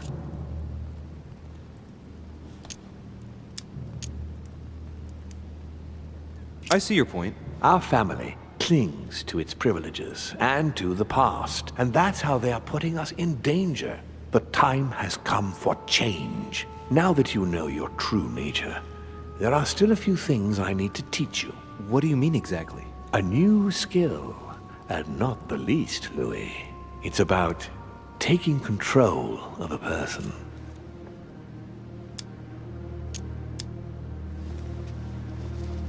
I don't see how I could do that. I shall help you the first time. How do you do it? It's an animal resonance. How it works is still a bit unclear even to us. Like a wave or a sound? That seems the most likely, yes. In my opinion, demons are capable of tuning their psychic frequency to that of others. That is why, for example, I tend to surround myself with deaf and dumb servants. The servants dressed in black. I infiltrated them. I opened a channel between them and me, and then I deprived them of speech and hearing. This way, no other demon can turn them against me. Okay, let's not waste any more time.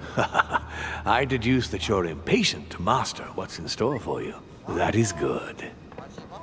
I thought I'd mix business with pleasure for this first time. What do you mean by that? The conference will come to a close shortly, as you know. Not that I'm fed up with archaic diplomacy, but it's time to ensure the success of this project. To make this happen, I would like Piaggi to inform the Pope he has changed sides.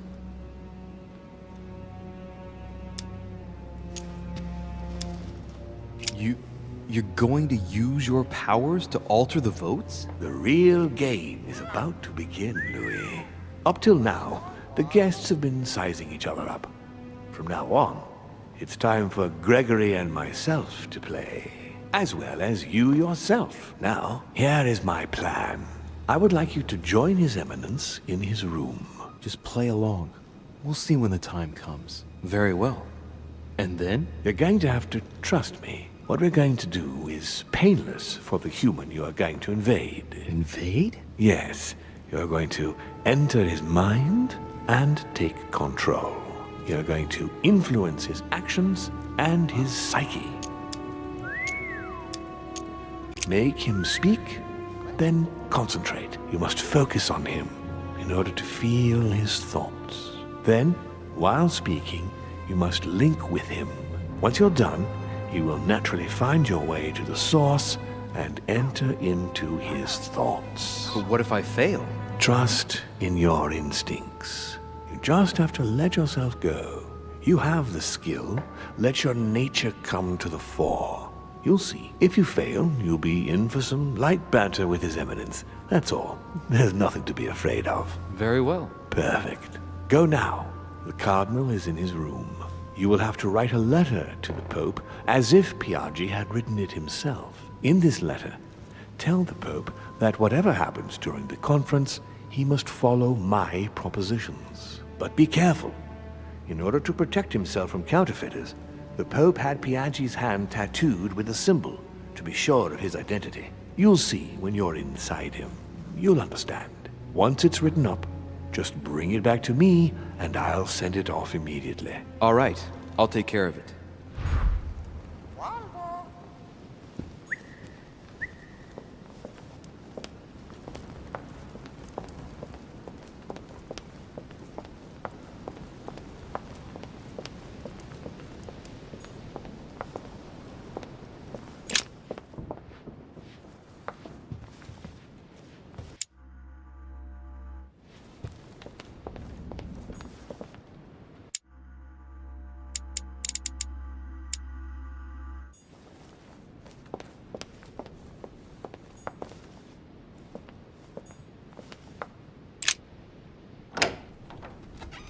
Why is his study in such a mess?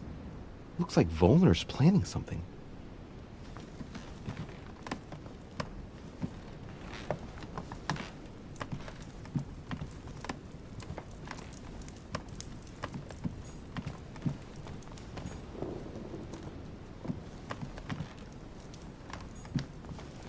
A chemistry set. That's not surprising coming from von Volner.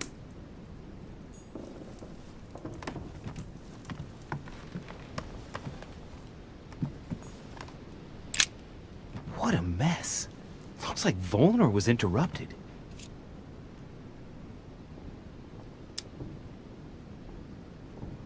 Looks a lot like straw. And he's drawn something in a hurry on this sheet.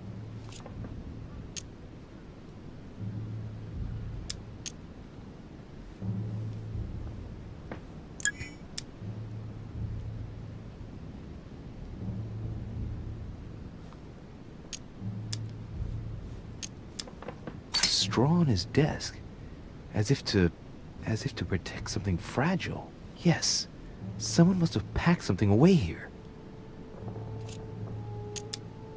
I get the feeling that I've seen that somewhere before.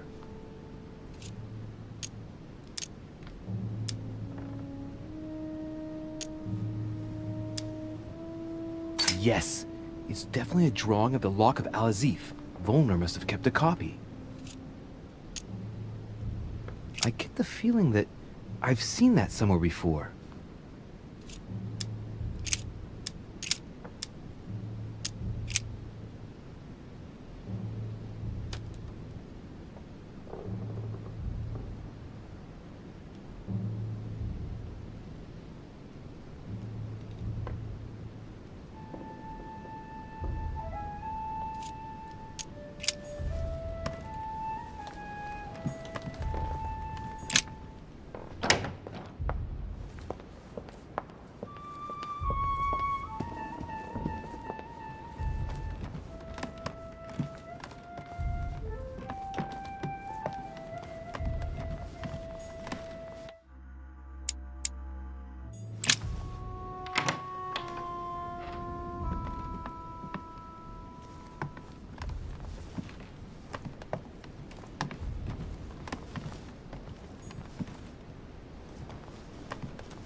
Ah, well, Louis, what brings you back to my chambers? May I sit down? Of course, Louis.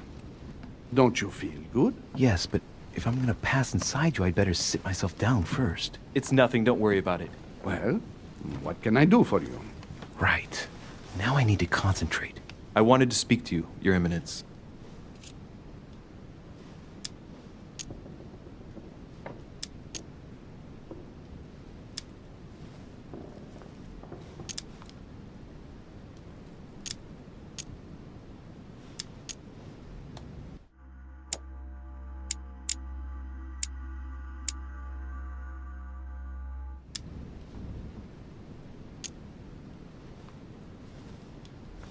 I wanted to thank you for your help. I mean, for your time talking to me about the Holy Lance. Oh, and did you find it? It's the crusade of a lifetime for some people, Louis. You are searching for another Holy Grail. You're nearly there. Link into his thoughts. Does it annoy you at all? But what on earth is he trying to get at? Why do you ask, Louis? I don't follow. For the glory, Your Eminence. I can feel it coming. It's working. What insolence? Why, really? I am a man of the church, Louis. May God keep me from such ambitions. Right. Let me in, Your Eminence. Why?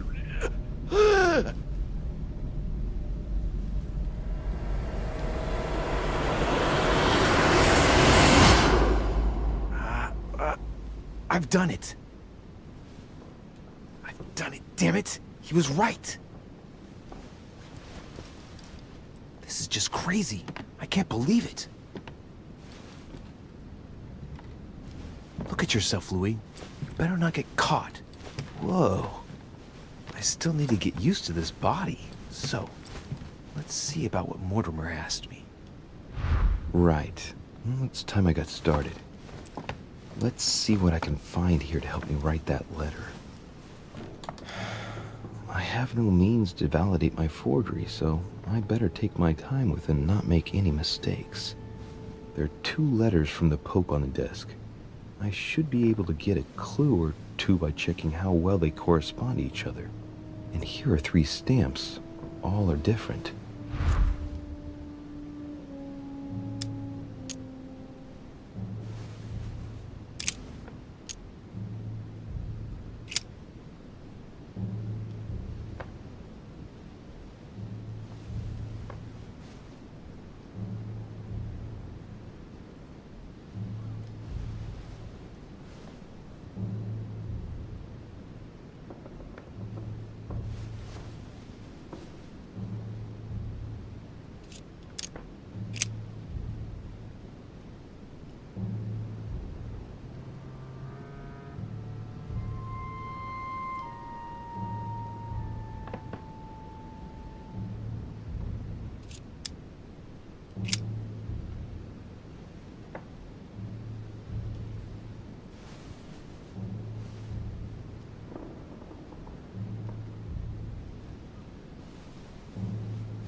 Right.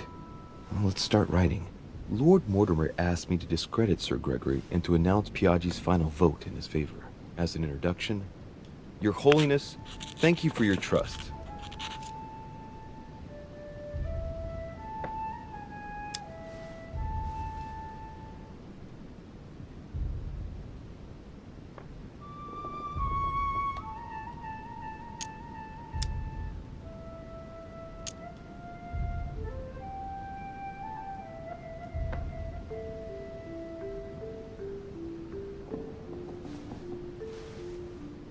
It even appears that Lord Mortimer and Sir Gregory both have access to obscure, superior forces to help them reach their ends.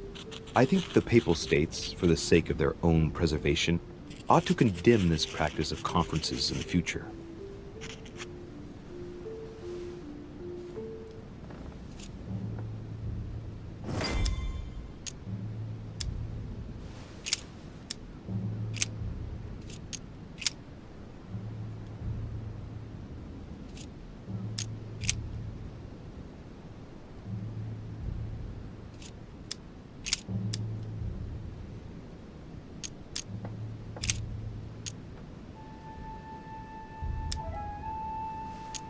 In one of the letters, the Pope asked Piaggi to change and to stop using his personal stamp. He asked him to use the one with the Pope's motto on it.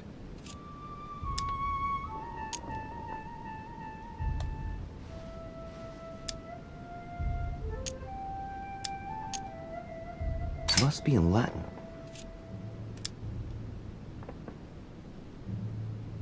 And I remember that. Flore in Domo Domini.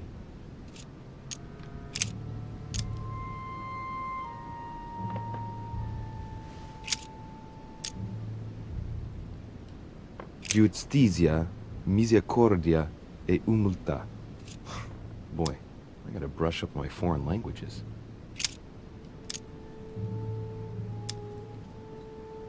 Piaggi once gave me a sealed letter. It had the same seal on it. I remember now.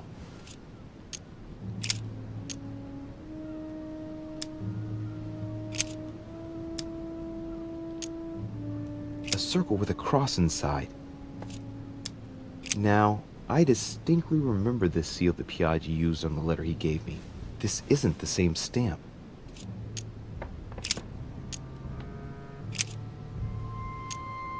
On it is written, Flore in Domo Domini.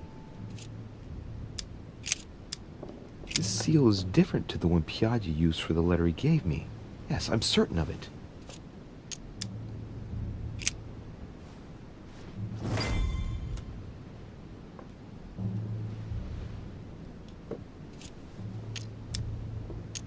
There's a kind of code composed of 6 letters that they always write under the dates of their correspondence.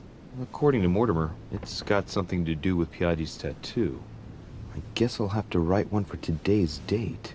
Now, ideally, it'd be better to do without it, but I'm going to need to be extremely clever here. Today, the date is 24/01/1793.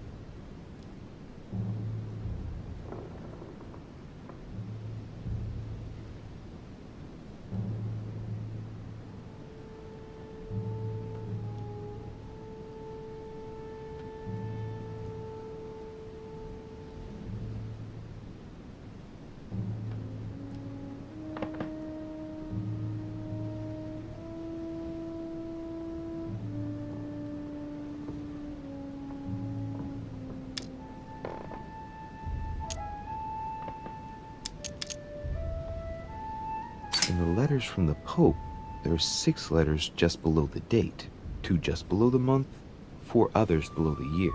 Piaggi's tattoo. It must be used to establish a connection between the letter of the concentric circle and the number shown in the middle.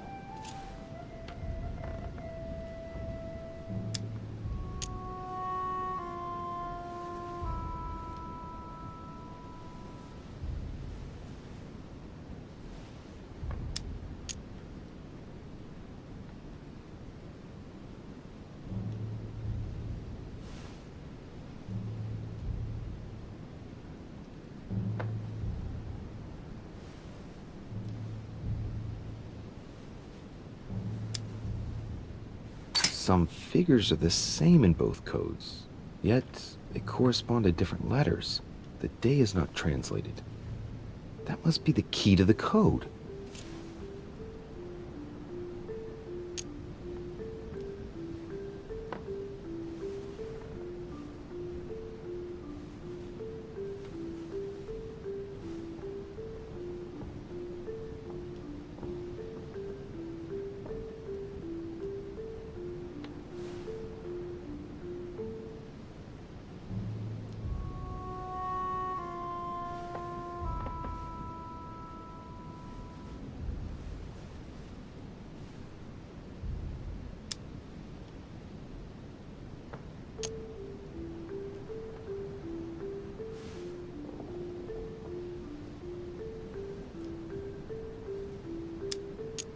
Some figures are the same in both codes, yet they correspond to different letters. The day is not translated. That must be the key to the code.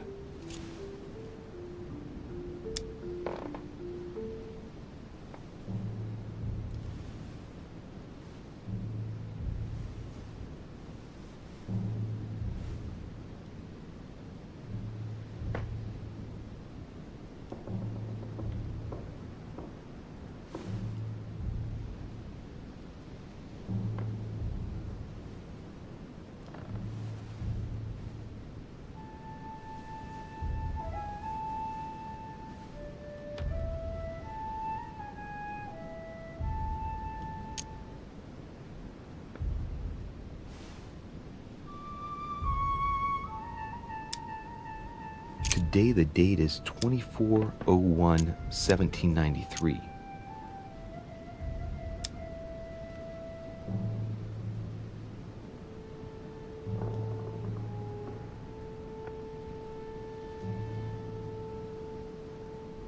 Today the date is 24/01/1793.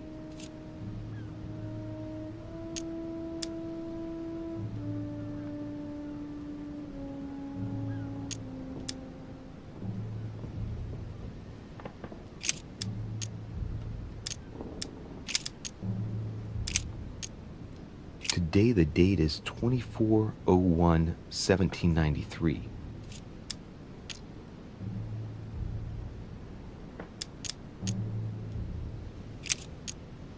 Today the date is 24/01/1793. Today the date is 24/01/1793. Today the date is 24/01/1793.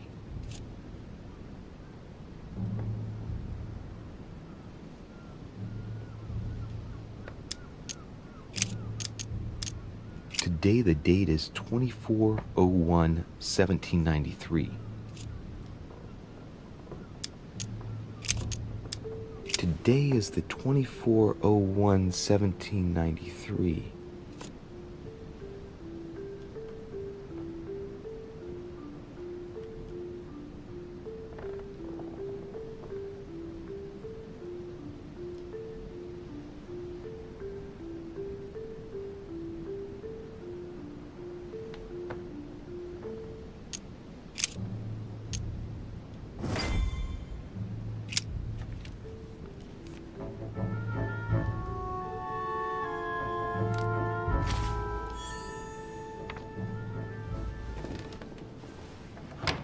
Your Eminence, all ready to send... What's he doing here? Damn it. That's all I need. Don't worry, he can't hear us. What do you mean he can't hear us? What's going on here, Piaggi? The old goat is going to drop us. It's a lousy turncoat. Well, he'd better not tell me he just fell asleep.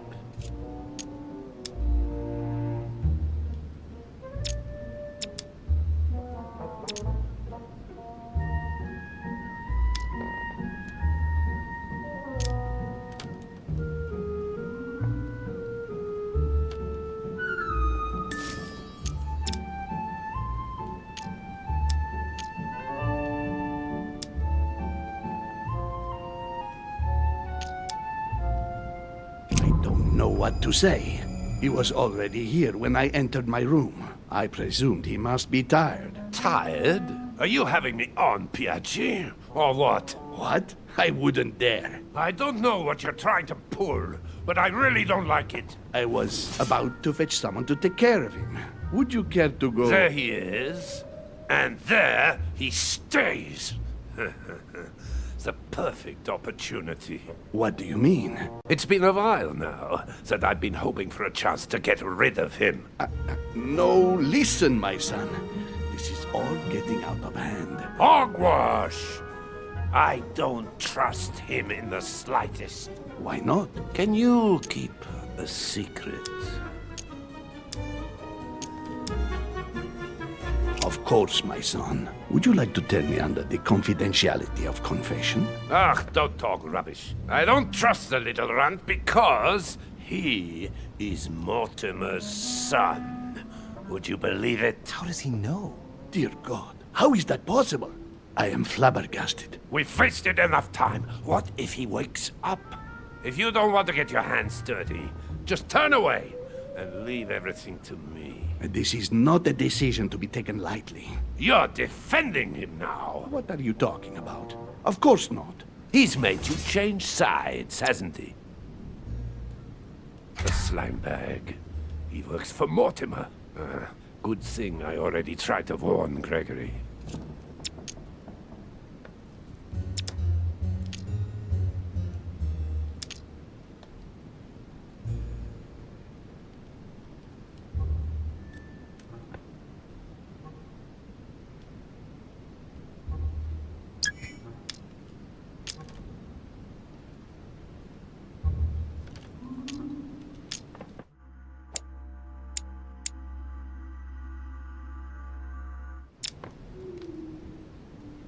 You find Louis unconscious and conclude that I'm his accomplice? It's not so much finding him here, as you being against me getting rid of him.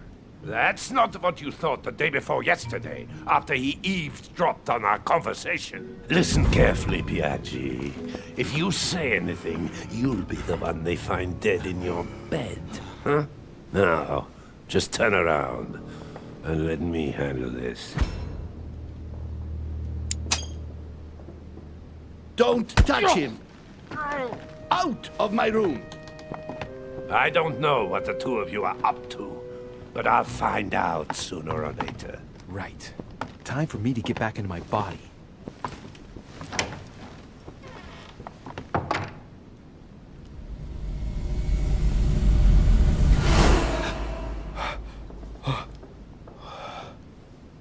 Right. Don't just stand there, Louis. Mortimer's waiting for you in the Red Salon.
So, Louis, what was your first time like?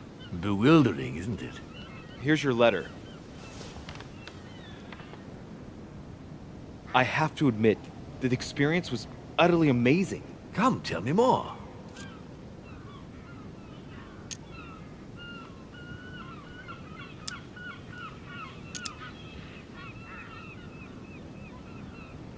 To tell you the truth, I didn't make it through the first time. Well, that's quite normal on the first try. But you did it. Gregory, what can I do for you? I've just come to make sure dear Louis has all the information he needs. Needs for what? You are free to make your own choices, William. I would like the same for him, too. There's nothing I want more, Gregory. Your schemes will lead to your demise, brother. Don't involve Louis. He has nothing to do with all this. The end of the conference approaches, and this masquerade will soon be torn asunder. Don't drag him down with you in your disgrace. Oh, ye of little faith. On the contrary, brother, Louis has just entered the family. Give him a chance to find his place. His place?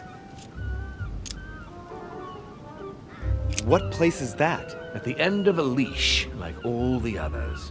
Don't listen to him. He's angry with our father. And with good reason. He governs us in the same way he governs humanity.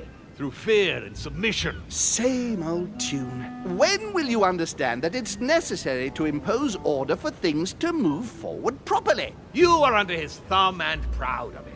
Open your eyes, for crying out loud. His whole system has become outdated, and he's too old to see it. He will lead us to our demise. Here he goes with another of his grand speeches. William has always been fond of staging big scenes. It's his theatrical side. How dare you? You are blind, brother. Even if the evidence bit you on the nose, you still wouldn't see it. I feel sorry for you. Tea is drunk hot or not at all, William. When will you learn?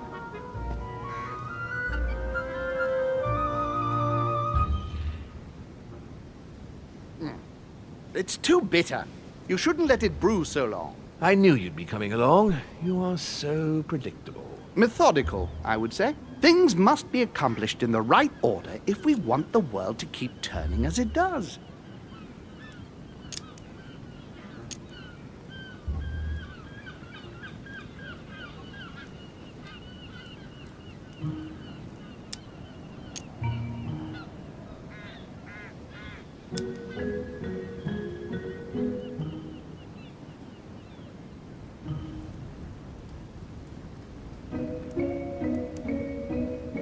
You came here to warn me, sir. No, to advise you. Advise me against my father.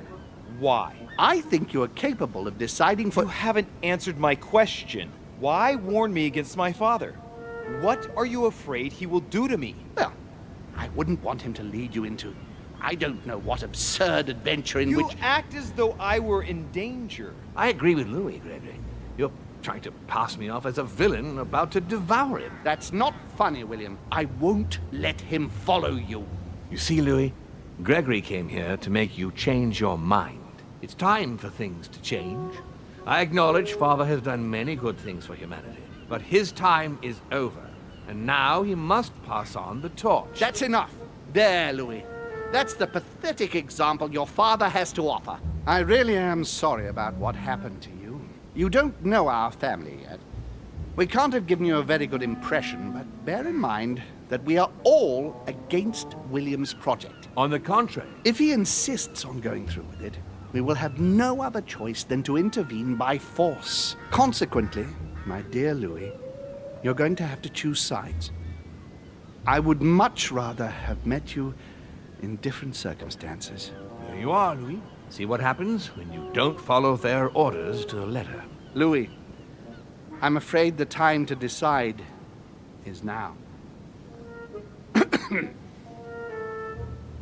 If you follow William, he will drag you down with him. If, on the other hand, you support me, I can assure you that nothing will happen to you. You won't be blamed for your father's errors. Ah, the masks are off. I offer you liberty. He obliges you to choose, and shamelessly asks you to betray your own father. That is their true face. Right. Before I answer, well, I'd better think it over very carefully. Do I intend to embrace my demon nature and take my place on the chessboard? Do I stay out of it and do my utmost to stop them? Or do I renounce my nature and do all I can to stay human?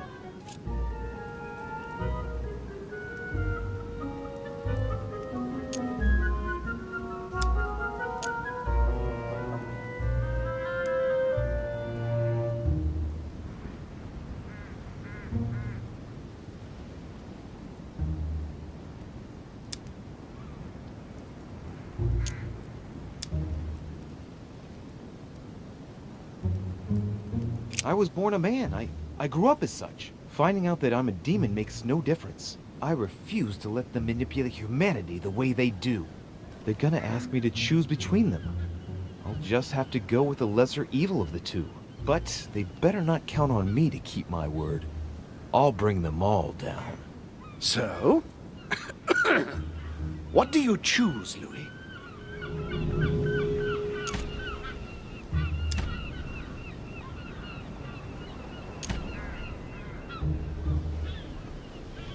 I shall follow my father, Sir Gregory. Very well. But don't say I didn't warn you. Please, don't take offense, but I just can't turn my back on him. That said, if he turns his back on me, I won't be slow in sticking a dagger between his shoulder blades. It's time we finished what we started, brother. The final vote of the conference over the acquisition of Louisiana will take place in a few hours. I propose you gather your troops and prepare to close the debate. That's precisely what I was going to suggest. Come, follow me. It's time for us to get ready.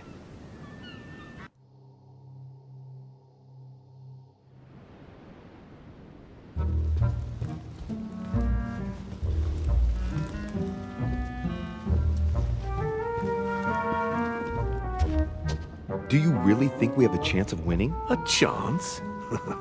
You don't know me very well, Louis. We are going to win. But it only takes one person to vote against us, and we'll have lost. That's true. That's why none of them will. Why? Because I have an asset that they do not. Which is? You. My friends, prepare yourselves. The conference is about to resume. The time has come to lay down all our cards